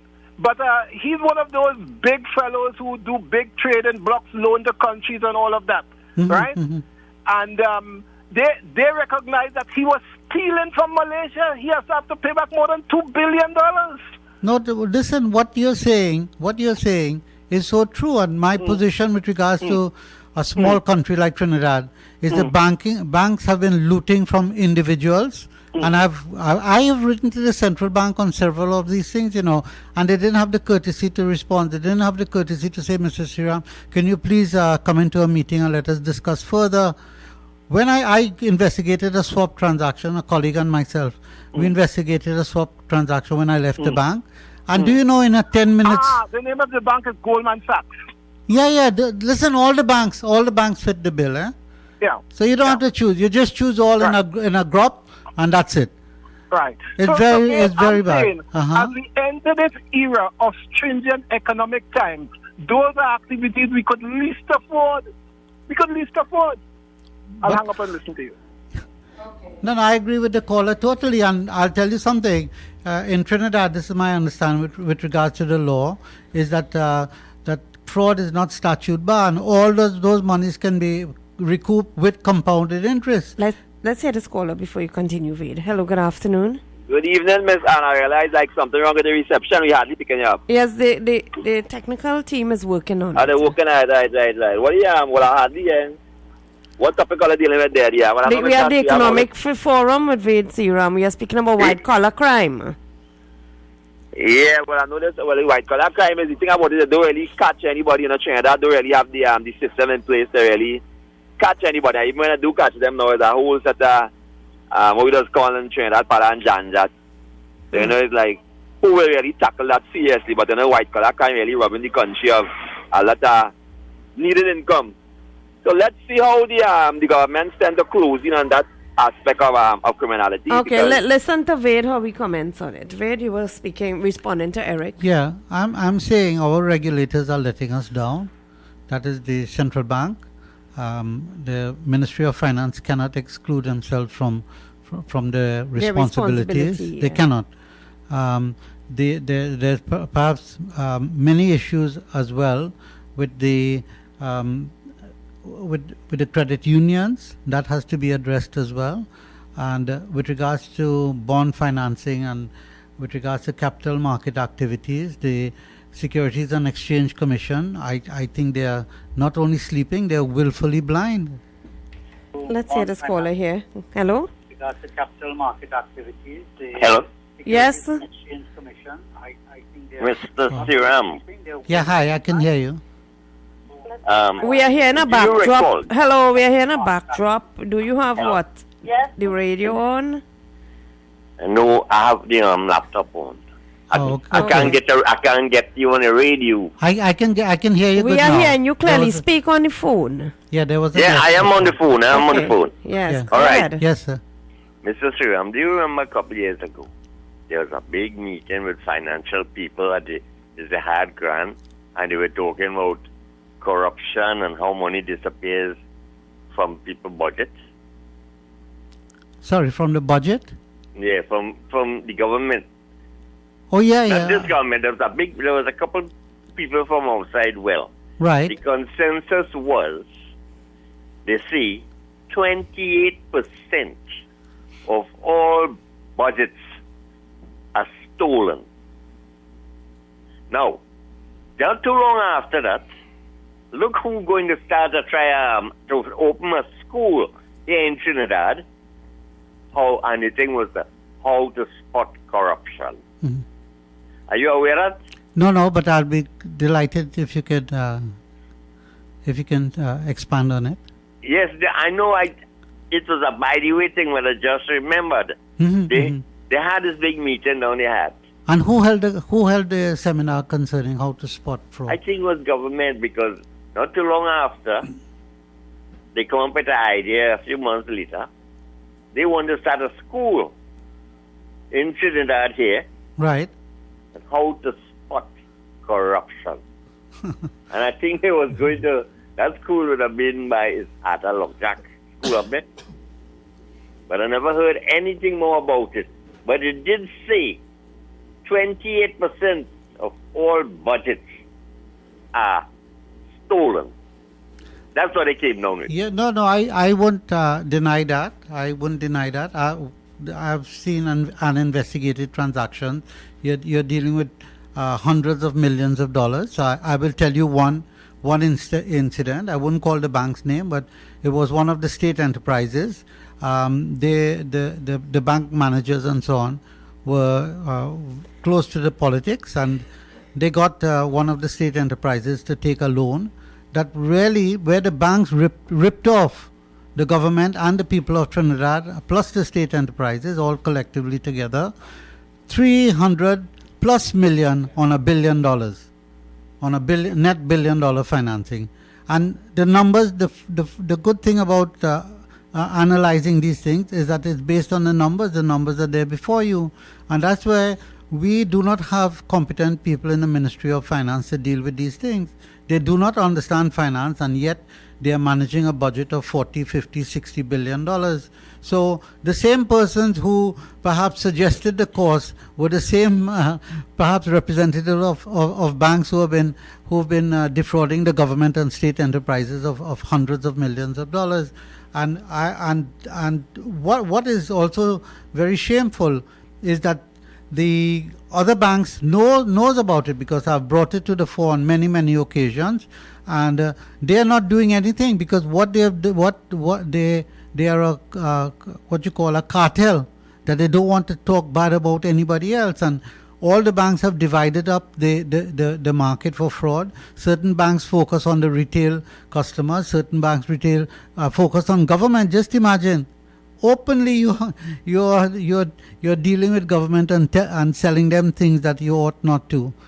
So that is a big problem, and if you say 28%, they would have done their research, and I've seen evidence where it's an enormous amount. I was in New York, and I always listen to this radio when I'm in New York. Yes. And I heard it up there, so I didn't follow it up too much.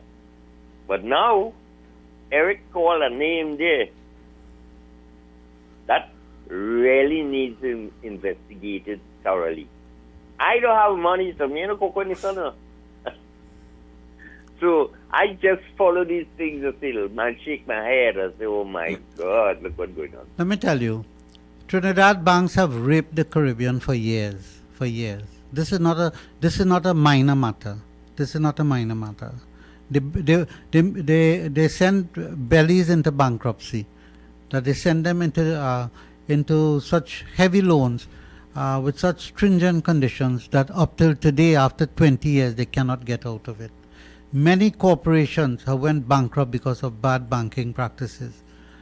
So as you mentioned, it is a major concern around the world, and we, even in Trinidad, as a small nation, we better protect our treasury, because although we are suffering from, I would call it a Great Depression, and you will see it in a matter of a few quarters again. We are going to suffer from a Great Depression. It does not stop the vultures from picking on the bones. Well, I would tell you, I heard, about people the government cleared for people to go back to work. But I have found out and been looking at something, if an employer had 6 employees, he filed all the papers and stuff that the government, are going to give certain help to businessmen and stuff. People tell me there were 6, now they're only hiring 3. They say business bad, but nobody's saying that the government gives them money to keep their employer, to keep some of their employees going. And that is one little thing going to cause massive employment here. And that massive employment, the bank going to make money again, because they're going to foreclose on people's house and all kind of things. Thank you, Mr. Suram. Thank you, caller. We have to take a top of the hour break now. It's exactly 5 p.m. in the Republic of Trinidad and Tobago. Continue staying tuned to 975 FM and on YouTube on RMCL 975. We'll be right back. Eddie's Pharmacies Limited newest location inside JTA Supermarket, C3 Center, Current Village, San Fernando. They offer blood pressure, blood sugar, cholesterol and pregnancy testing, as well as all pharmaceutical products and over-the-counter drugs, along with CDAP prescriptions. Sagicor Carry Care International Medical Card, Guardian Life Provider Card and Republic Bank points are all accepted at their 3 locations of Eddie's Pharmacy Limited. RS Building, Rosha Douglas Road, Barraco, GN Building in Pinal, and C3 Center, Current Village, San Fernando.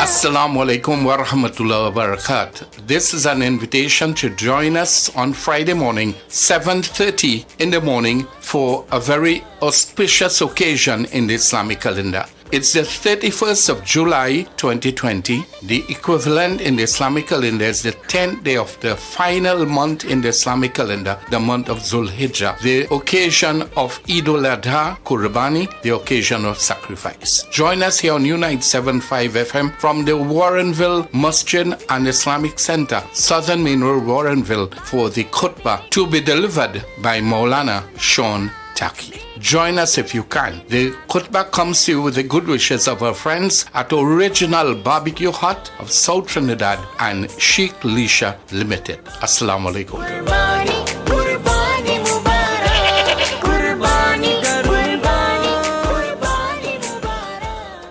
The following is a paid political announcement. This ad brought to you by the PNM. For the love of we country, we go vote to protect the treasury. Vote is only Dr. Rowley, the right choice for TNT. And that's super, super, super.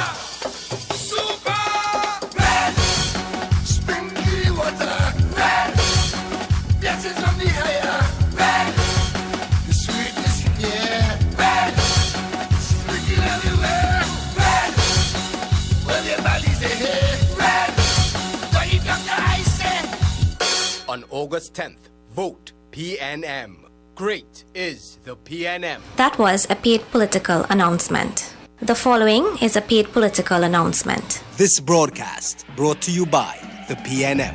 You require a government that will make decisions not only for the government's survival or for the government's impulse, but how does this affect those people for whom their only opportunity to move from where they are to where they want to get is a government intervention.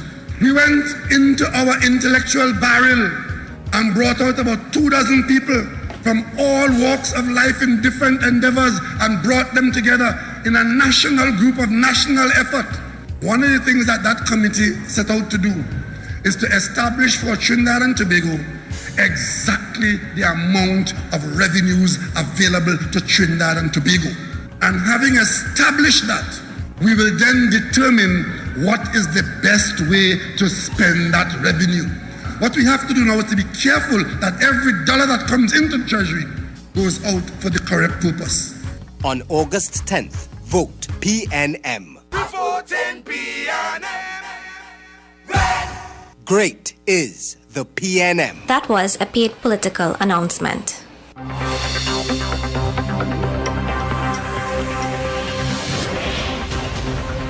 4 minutes after the top of the hour. Welcome listeners and viewers on RCLU 975 to Politics 2020 with Economic Forum with Ved Seeram and Ann Dookie. Ved, welcome back. Yes, Anne and listeners. I was just mentioning that the unaudited interim results for Whitco was published in today's Guardian. And quite frankly, they're not doing too badly. It's a 20% reduction in overall net income. Given the circumstances, they could also be suffering from actual, not necessarily demand per se, but rather the question of sourcing materials, because all their tobacco, which is the bulk of their import, is imported. So if there's disruption there, so that would have been an interesting exercise for an analyst to do, and it should be able to pop up in inventories. And looking at inventories, it's around the same as last year. So maybe that in itself would not explain the decline in profits. But by and large, it remains a very profitable company. Which brings me back to the thought that they can create an industry where they utilize the cigarette butts. Well, that is recycling part of it, the right? Recycling part, yes. Of course. If they are doing so well.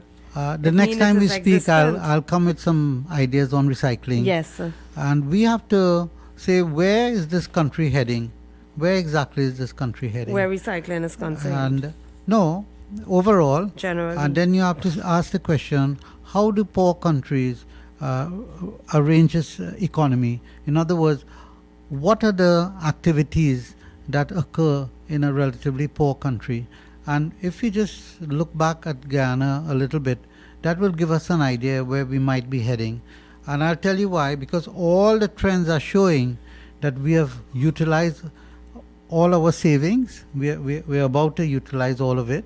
But if you minus the high levels of debt against whatever savings we have, you'll find that the government itself is perhaps in a negative position. Secondly, the consumers, that is an ordinary consumers, the amount of debt, credit card debt and bank debt and so on that they have is enormous, that they would not be able to service over the coming years, given our economic circumstances. And even if you look at corporates and businesses, they are also heavily burdened with debt. So we are looking at a debt-driven economy for the last 10-15 years, driven by debt.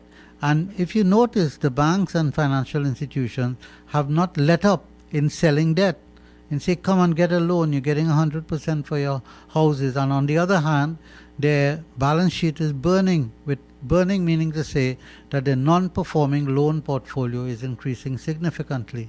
So I cannot understand the madness that is taking place. And the financial institution, they said, come in and we'll give you 100% financing, and not realizing that virtually everyone's income is at risk at this point in time. And a very good example would be Enron.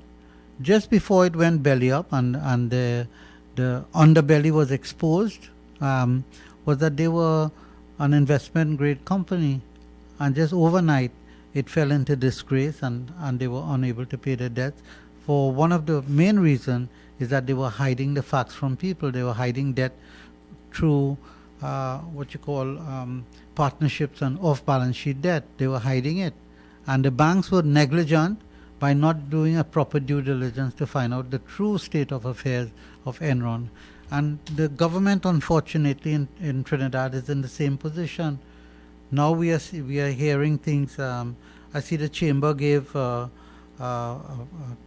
advertisement, if you wish, or some free advice, 2-page in the Guardian, and I think they're recording the Chamber of Industry and Commerce. I think they quoted the government direct debt of about 130 or 40 Well, I think it's some advice they are giving the government on sustaining the economy. Of course. They talk about strengthening business competitiveness and transforming the economy and all of that. Yeah, when your ship is being buffeted by storm, you don't talk about these things. These are under normal circumstances. What we ought to be doing is a question of a survival strategy. And there's a great misnomer talking about what you call injecting money into the stimulus. They use the word stimulus. Now they are talking about improving government accountability. Now, when the horse have already bolted. Yeah, it doesn't make sense. But of course, government accountability is required under any circumstances. But the point I think they're missing is that we're in a very uncertain era where we are not too sure what's going to happen to COVID. We thought we were safe until more and more cases are popping up. And I think that would be of major concern given the kinds of events that are taking place in other countries. I don't know if you noticed recently, Spain opened up their borders for tourists, and the UK closed it again. They said no flights to Spain. So, we are in a very uncertain environment, and this is where we should be looking inward for survival. We had 15 cases for this week alone. Yes. Right. The very fact that the Venezuelan border is open and perhaps remain unmanned, and perhaps being encouraged by culprits, Trinidadian culprits, in terms of trafficking and so on. Yes, right? the legal people, the policemen and so police they are also involved. They are heavily involved. Right, and I think that is where customs I think the Commissioner of Police should forget the murders for the time being. I think this is far more serious, and this is where resources should be put. And I think we have the resources to do it, to man our borders and ensure that no one infiltrates. I'm sure we are quite capable of doing that. There was another. So with regards to just coming back to Whitco, they've made for the 6 months ended, that's June, 193, say $200 million, right? And when you look at the equity, that is just shareholders' equity on it, is total equity is 430. For end of June, I'm seeing 544. So about 80-90% rate of return they're getting on equity for the year. Because 200 multiplied by 2 for the year is 400, and their equity is 544. So you're getting 400 over that. That's 80-some% return on equity, on stated equity. So I think it's a very, very profitable organization, and most of that, of course, will be paid out in dividends to foreign shareholders.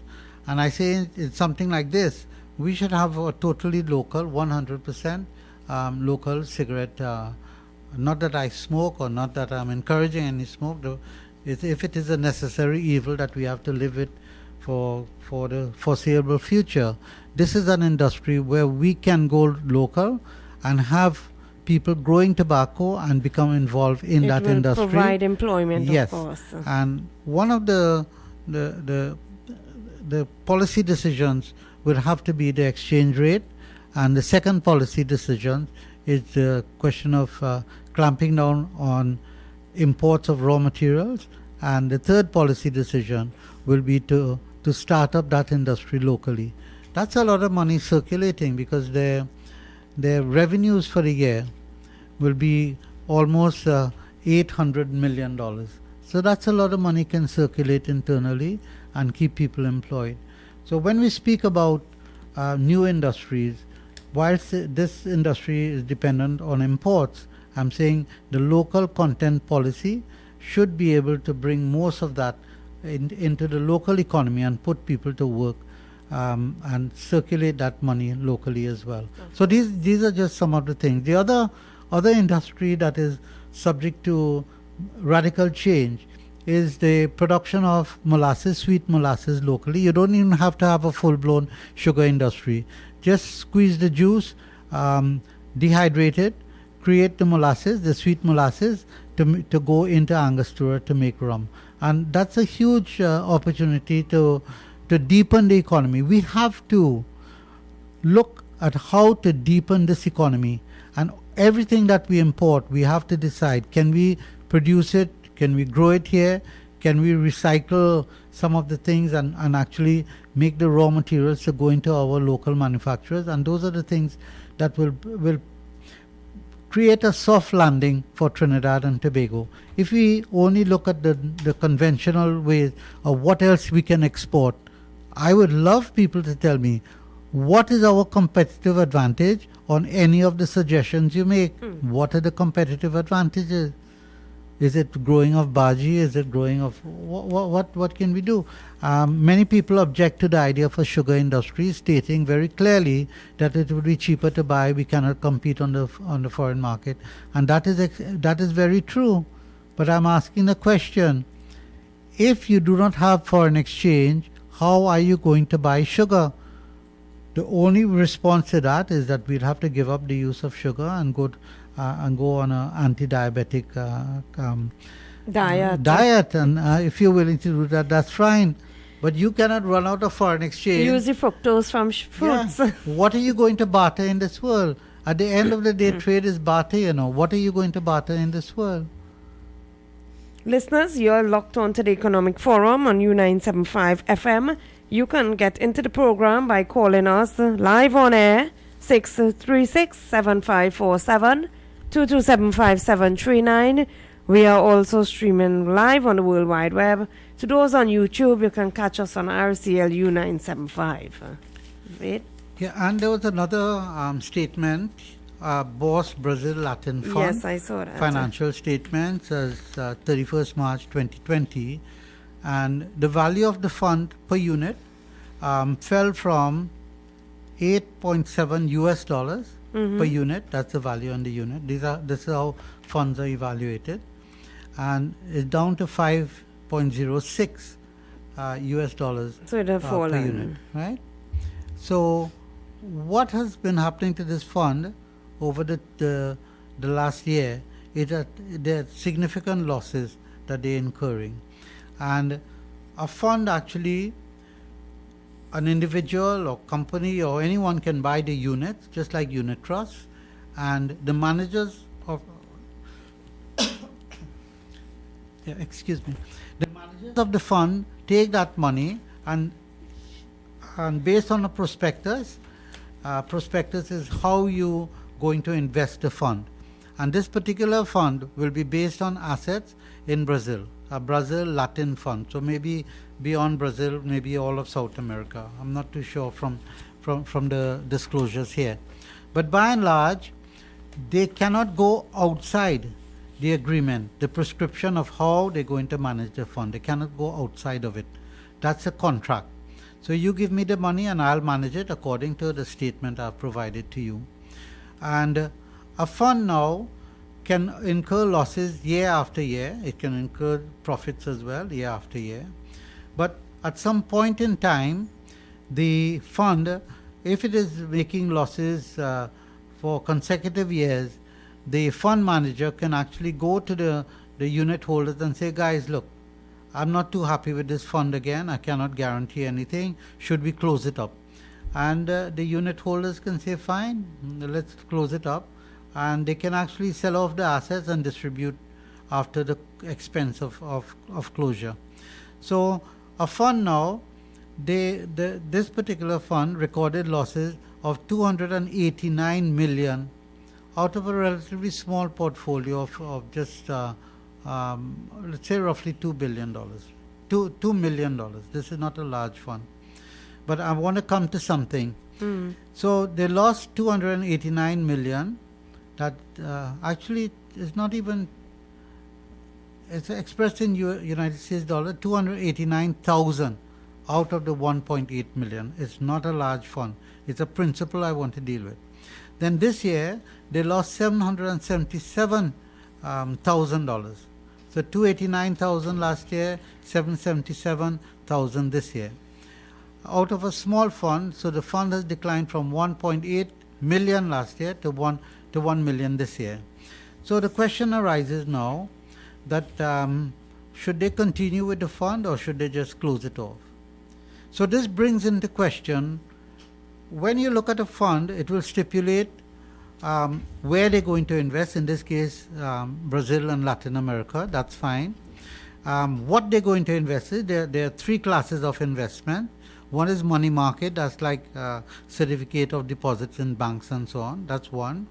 Then you have bond funds that you can invest in bonds. A bond is where the borrower borrows X amount and promises to pay back interest at a certain rate and principal over a specific period of time. So there's no real what you call volatility risk. There are, depending on how interest rates move, but by and large it's a more secure fund. And then you have equity funds investing in the stock markets, and this is where volatility could be very high. And these days in the world markets today, volatility of the equities are very, very high. So that brings us now, where do we have our Heritage and Stabilization Fund? Yes. Where do we have that invested?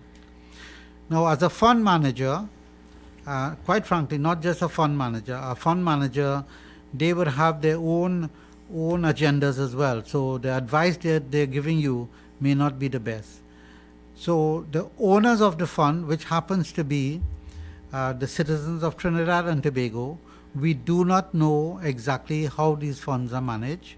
I don't know if there's disclosure. I don't know if anyone within the Parliament has been asking for the results of the fund and how the funds are being managed and where it is being placed, right? So I don't know, I don't recall these discussions, although I did remember that the Prime Minister did say that most of it is safe and so on. But that's not good enough. We need to have greater more details. details. Oh, yes. The question for today, though, is that the government must ask themselves, should they be in equities at this point in time? Now, when you're managing a fund like this on behalf of somebody else, you have to be sure at all times you will take some risk with your principal, but your priority is to protect your principal, not to get the highest rate possible. Because we all know that the higher the interest rate, the higher the risk. The higher the expected return, the higher the risk. So I think the government owes the citizens an explanation. If they are into equities, what type of equities, and why are they still in equities? Why are you still in equities? The Minister of Finance did come to Parliament one day and said, look, we lost $700 million. But don't worry, we recoup 500 million. I'm saying, wait a minute, is this the time for you to be on a bronco horse? You don't want that kind of volatility. We are already scraping the barrel for money to meet medical expenditures, to meet expenditure for simple back pay, to meet expenditures for VAT refunds. We need, we desperately need money to clear up all outstanding bills, and you are speculating with our money. Well, it's better you have taken that money and buy some lotteries, the richest lotteries in Germany the world. or somewhere. Yeah, you have a chance. But in the equities at this point in time, it is very, very fragile. So the question is, the other question is, how come the market crashed the other day and now is being buoyant once more? And the reasons are simple. The Reserve Bank is pumping in a lot of money into the stock market. The Reserve Bank ought not to be there. In many countries of the world, China in particular, they will take taxpayers' money, pump it into the stock market to keep the stock market alive. Afloat, yes. Listeners, you're locked on to the Economic Forum on Politics 2020 with our in-house economic expert, Reid Seram.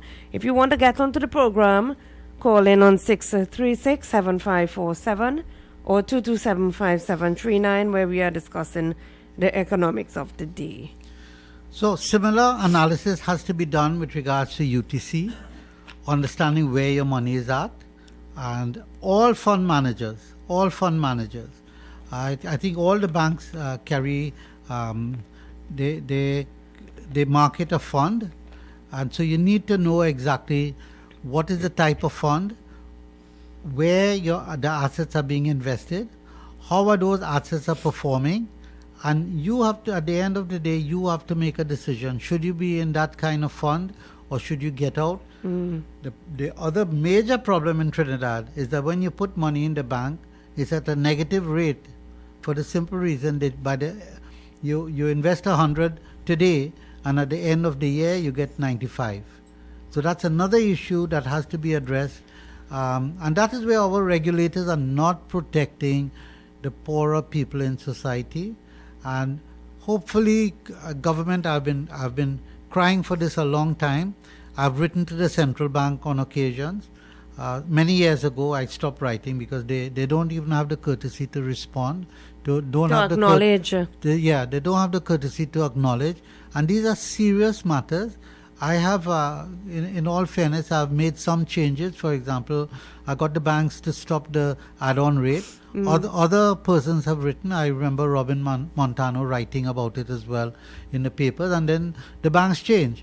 But the central bank didn't have the presence of mind to know that that is an unlawful practice. The add-on rate is an unlawful practice. And many years after the bank said they stopped it, one of the officers called me and said, "Look, I have a 7% rate for you." I was so excited because normally it was 10%, 13% at the time. So 7%, I asked them to show me how it worked out. My goodness, do you know they have reverted back to the add-on rate system? The add-on rate is unlawful in Canada. It is not unlawful in Trinidad, because the central bank, the parliament representatives, the government, Ministry of Finance, they are all sleeping and they do not want to touch banking issues. The level of fraud that is taking place in the banking system today is enormous. With regards to just shifting gears a little, with regards to your mortgage, do you know how your mortgage is priced? You have a floating rate mortgage, yes. You don't have a fixed rate mortgage. You could get fixed rate mortgage, but most of it is floating rate. Do you understand how it works? If interest rate goes down, can the banks increase the interest rate on the mortgages? They have been doing it for years. One bank in particular, I won't single them out today, but one bank in particular, interest rates are going down on your floating rate mortgage and they're increasing it all the time. How many of you all have experienced that and you don't know what to do? You just don't know what to do. And the bank's officers, when you go to them and ask them, they say they're asking head office to see if they can adjust the rate. That is not so. Your contract is very specific. But over the years, if you look at mortgages, say 20 years ago, it is very specific on how your floating rate mortgage, how the rates are calculated. But what has happened over the years, the banks have said, look, at the bank's discretion, they can adjust the rate. That is not so. That is unfair practice and the government should look into it. I've been writing about it, as I said, speaking about it. I hope we have some serious people in government to protect the consumers. Well, that was my next question. Who is there to protect the poor man? Well, it's the central bank, but as far as I could see, they should close down shop. They're not doing their work. They're just not doing their work. They're not efficient. And they're scared. They're scared to question the big banks in particular. They go after the small banks and clobber them for left, right, and center for every wrong move they make. And the banks have developed so many schemes to defraud customers, whereby you have to be very, very careful when you go to them and say, look, I would like to buy some US dollars. I don't know if they're still doing it. Mm-hmm. You want to buy some US dollars? They say, no, they don't have US dollars to sell, but they could lend you the US dollars. Oh, so they're giving you a loan. They're giving you a charge loan. you interest on it. They're giving you a loan to purchase inventory that when it comes into the country, you have to sell it for TT dollars. And if the TT dollars devalue during the time you purchase and you sell, and the TT dollar devalue, it means to say that you are not in your sales, you are not getting enough to pay back your loans. You will be robbed. And you are highly exposed, and the banks don't care because they have perhaps a mortgage and so on. But you have to be very careful. You can lose your business. The banks are putting your business at risk. And whilst you might say, okay, I'm favored by the bank because the bank is somehow able to arrange a US dollar loan, you are putting your whole business at risk, and you yourself do not appreciate the fact that you are at high risk. Your business is at risk. Your business can be wiped out overnight in the event of a devaluation, because what you have on your book is a US dollar liability that will increase in TT dollars in the event of a devaluation. But the asset you have already priced it out in TT dollars. So there's a huge mismatch on your balance sheet that you're not fully aware of, not cognizant of. Of course, you might get away with it once the exchange rate holds, but in the event of a devaluation, you can be wiped out. Your whole business can be wiped out.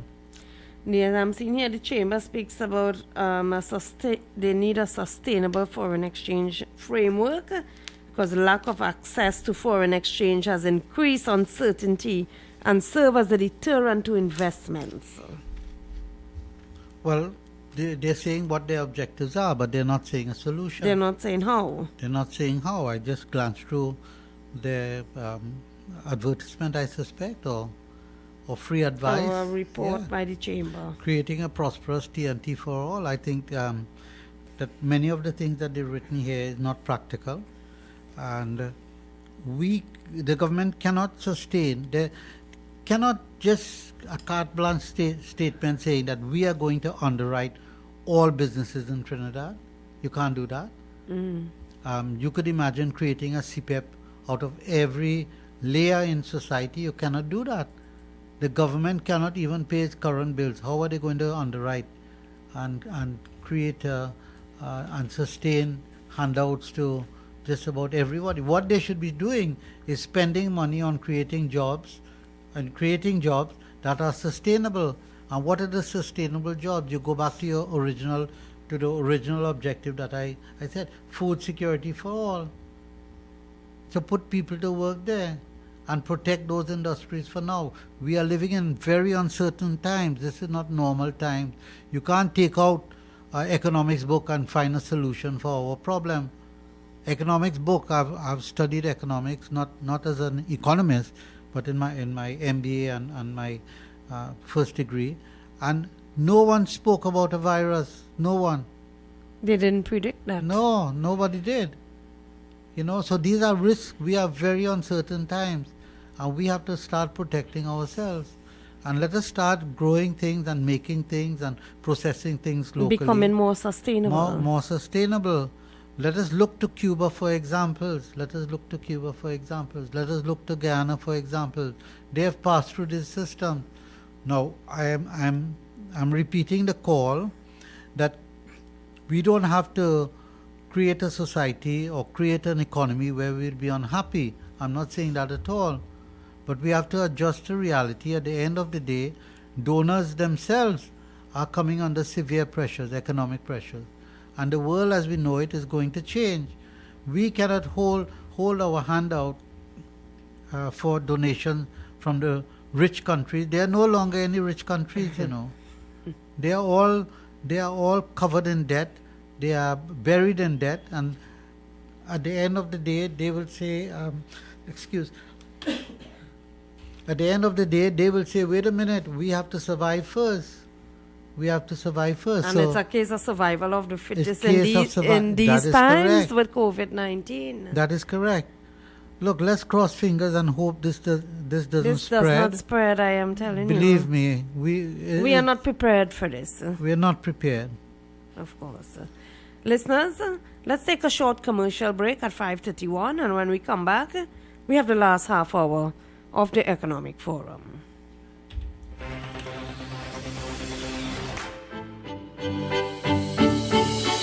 Visit Eddie's Pharmacies Limited newest location inside JTA Supermarket, C3 Center, Current Village, San Fernando. They offer blood pressure, blood sugar, cholesterol, and pregnancy testing, as well as all pharmaceutical products and over-the-counter drugs, along with CDAP prescriptions. Sagicor Caricare International Medical Card, Guardian Life Provider Card, and Republic Bank points are all accepted at their 3 locations of Eddie's Pharmacy Limited. RS Building, Rosha Douglas Road, Barraco, GN Building in Pinal, and C3 Center, Current Village, San Fernando.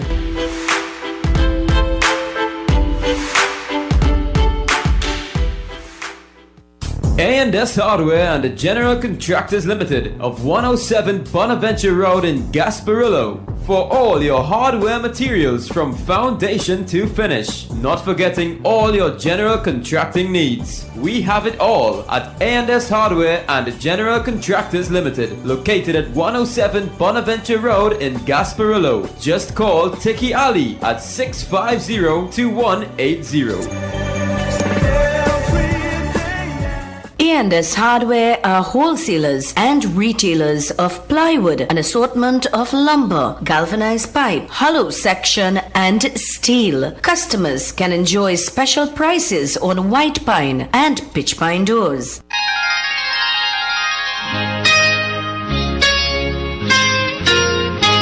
This is Samaru Ramrup inviting you on a journey down memory lane with enchanting songs on the program Nightline, Mondays to Thursdays, 9 p.m. to 12 midnight. Let your heart sing along with the music on U975 FM, Hot Like Pepper, Multicultural Radio.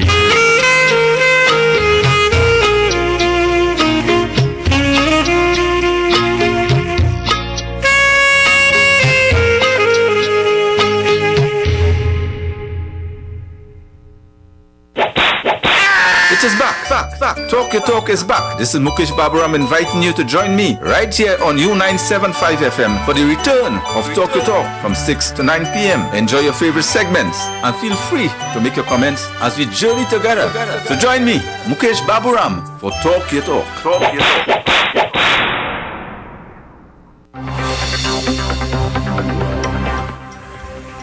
Welcome back with just 25 minutes before the top of the hour, the last 20 minutes of our program, the Economic Forum with Ann Duki and Ved Seeram.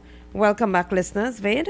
Yeah, I was just looking, browsing through creating a prosperous TNT for all.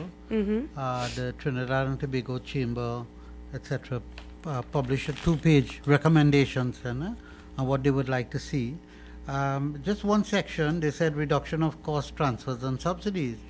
And they went on to say, we believe that setting competitive market benchmarks for utilities such as TNTEC and WASA, as well as for A&C Bridge and government services, will enable these to restructure their operations to be more efficient.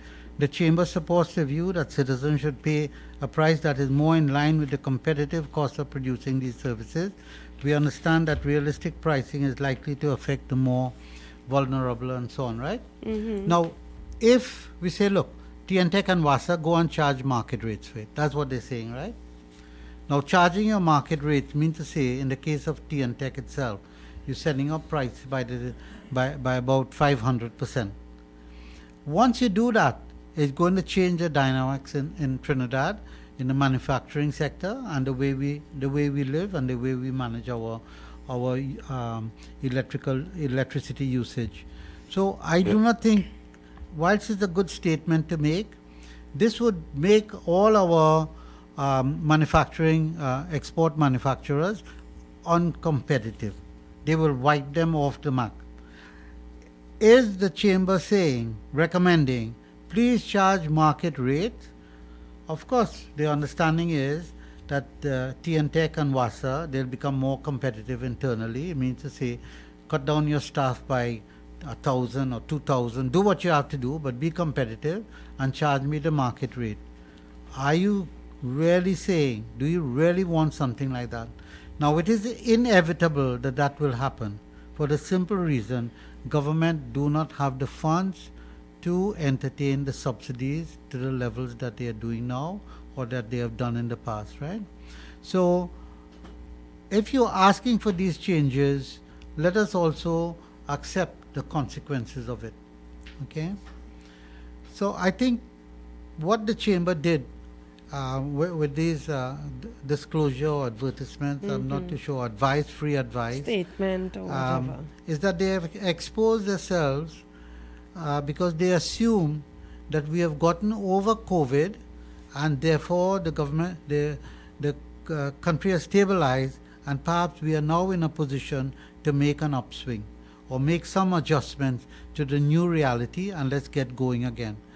But we have not seen the end of COVID.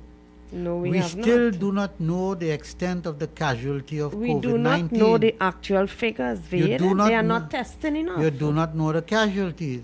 Now, in all of this, there was no statement, I think. I haven't read the whole, but just the whole article. But just by looking at the headlines, and I'm not seeing any recommendation that government has to cut back their cost. Well, one thing that strikes my mind here is Section E, financial reform and transparency. Without bias, the Chamber advocates for campaign finance reform. Veda, how long have this country been calling for that, campaign finance reform? I remember back in 2013 when independent senator actually had written something here on it. Senator Helen Drayton had piloted a private motion for the establishment of a joint select committee, right? To maintain campaign finance, that no national election candidate must go beyond $50,000 and local government $25,000. Is that so? Who monitors these things? And whether it's practical. Whether it is because practical. there are so many ways of getting around Getting around it, you know? of course. So the funding of political campaigns, that goes beyond elections, you know. By that I mean you could have payback afterwards. Well, I think COVID-19 has addressed this to a large extent, where you don't have huge expenditures with well, yes, it have cut back on that expense in that respect, but you must also admit that technology advertising is also not cheap. Okay. Right? So I don't know so what it does take a course, yes. But I suppose at least put it in law, but I don't know exactly how it will be implemented and whether it will have the desired effect. Because mankind has a way of getting around things, and quite frankly, it doesn't matter how much laws you have. Once you have dishonest people, they work around getting around the laws. You're right. Yeah. So I don't see that. I would have liked to see what exactly was being proposed. You know, whether 50,000 or. Yes, well, how will you monitor it? That is what it didn't indicate, how they are going to monitor it. Yeah. It was proposed from way back in 2013 that campaign finance for general election must not exceed $50,000. Come on, in reality that isn't. That is not true. Well, what I know for sure is that the government in office, they have undue advantage because they can utilize state resources to promote themselves. Because there's a very fine line between, spending money for the development of society and using that advertisement to promote your party. There's a fine line. And I think before, say, 2 months, or there should be a calm down period, a cooling down period, 2 months before any election, no sort of advertisement with regards to no sort government of projects, turning the sods. Let's stop it. Eliminate Let's all stop those it. things. It's an undue advantage to the incumbent government, and all governments have been doing it, which unfortunately it's not the right use of public funds. is not the right use, and I think that at least will go a long way. Secondly, they can also say, look, no more expenditure on any event by X amount, and I think we should be able to monitor that very quickly. You can still put it in law, no individual to contribute more than X amount, but still, once you have, everything is relative, that once an individual contributes, if they... It's expected they'll be kicked Yes, back. if they have hidden motives, that look, we expect something in return as an investment. I mean, that's... I think it's a very unfortunate event at this stage. Of course. What role does the Unfortunate. Trinidad and Tobago Yeah. Transparency Institute play in all of this? So there are ways to monitor, and get an idea how much a party spends. I don't think that's so difficult to estimate and actually account for. Listeners, you have just a couple minutes on the Economic Forum to call in. 636-7547, 227-5739 if you wish to speak with Vaid on any issue concerning the politics of the day. We are entertaining your calls now, or 378-4975. You can WhatsApp us. And could I talk about the Petrotrin a little bit? Yes, sure.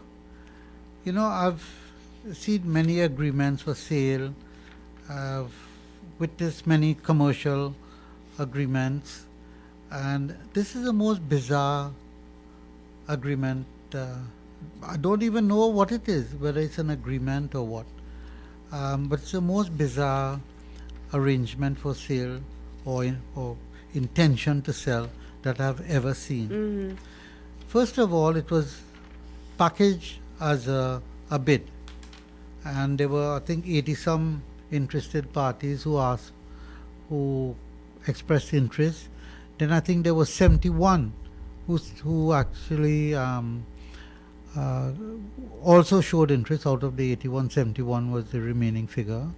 And out of that 71, I think 5 of them, I don't know how many persons purchased the package, because in the process of bidding, there's packages prepared by the vendor, and potential parties who are interested, they actually buy these packages. So I don't know how many, whether it was 71 who bought the packages.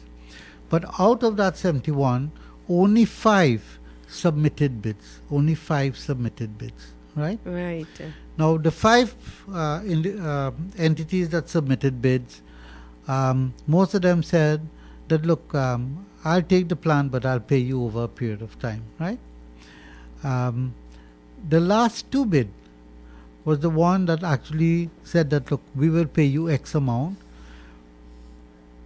The second bidder said, I'll pay you $42,000 per month for the next 15 years and give me the plan.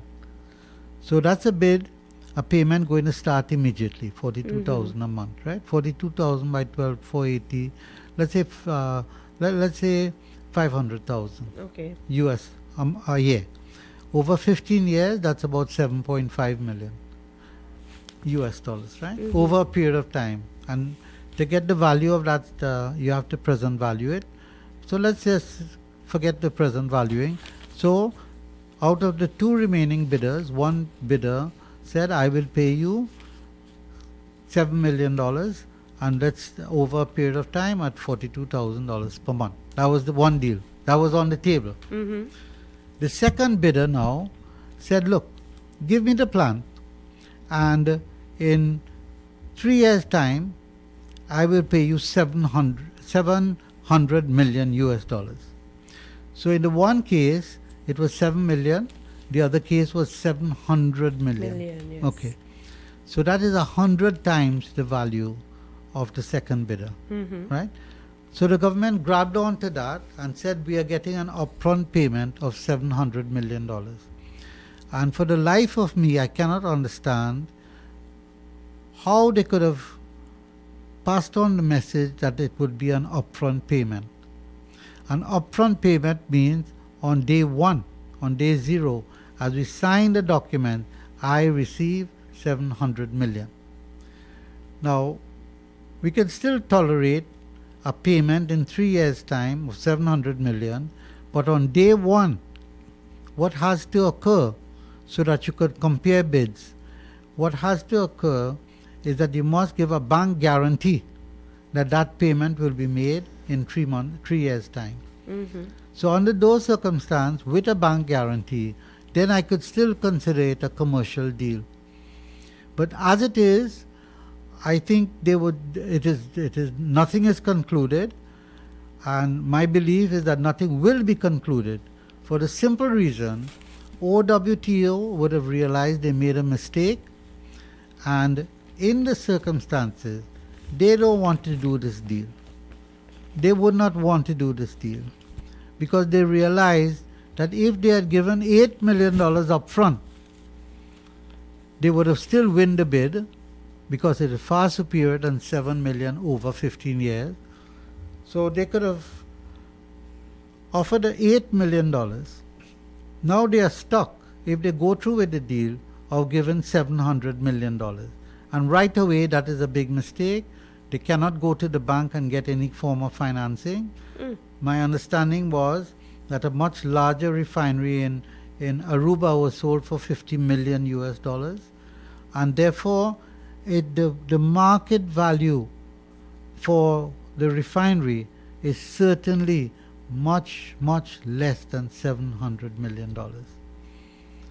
So OWTO don't want to go through So with they are this just deal. lip syncing. So they are both playing games. They are and playing games with the population. with the population, and the population have their tongues It's time they hanging wake out. up. It's time they wake up, and I am betting, I could put some money on the table, this deal will never Never occur. go through. Will never go through. But if we were just looking at a comedy fest, that's fine. We have a plant in Trinidad that we have put a value to it. We can make something out of it.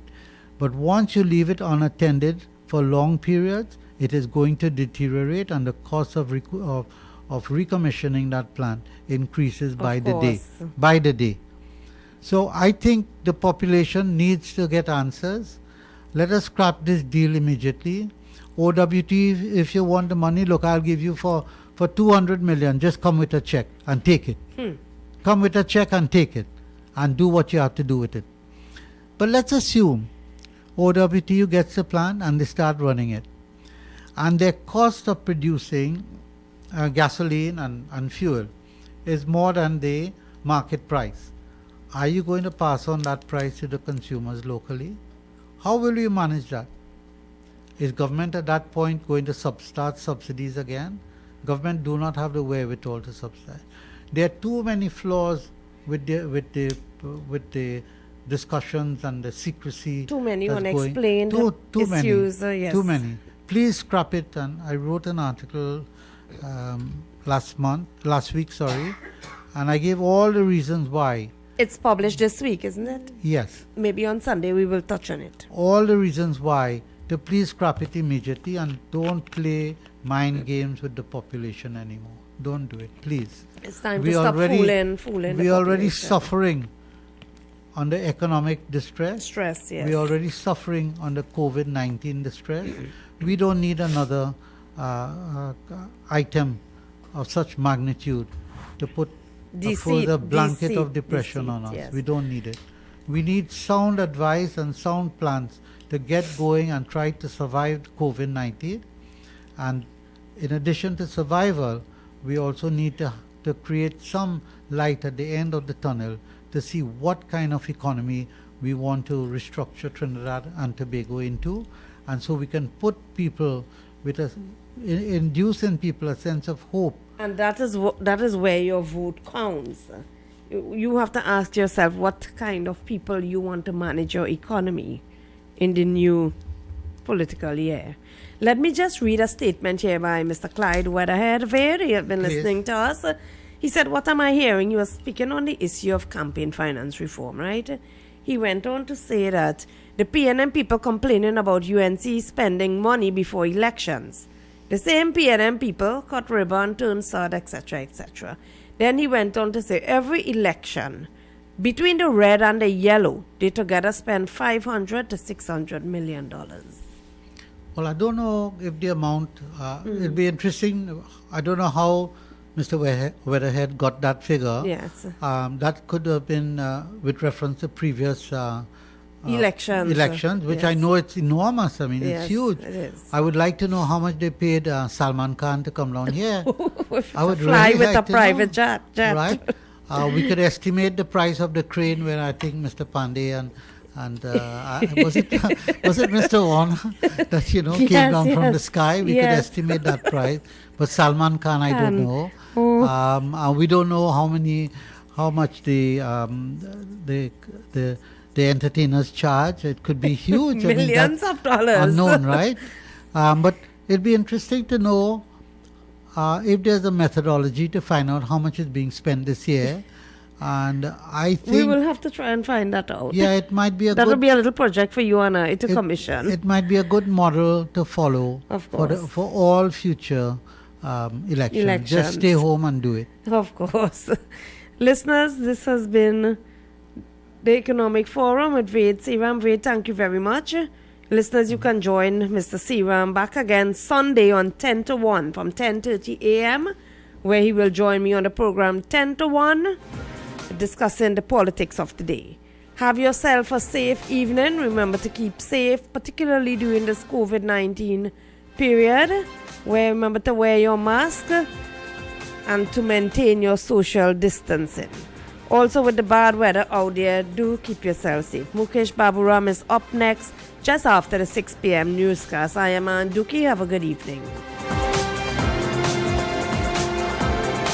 Attention all bakers, doubles vendors and roti makers. Try our high quality unbleached bromate free all-purpose and baker's flour. Low price and conveniently packaged in 2 pounds, 2 kg, 10 kg and 25 kg bags. For wholesale and retail prices, contact Shiklisha Limited 665-3336 or visit us at Warrenville, Canupia. Shiklisha Limited, quality you can trust.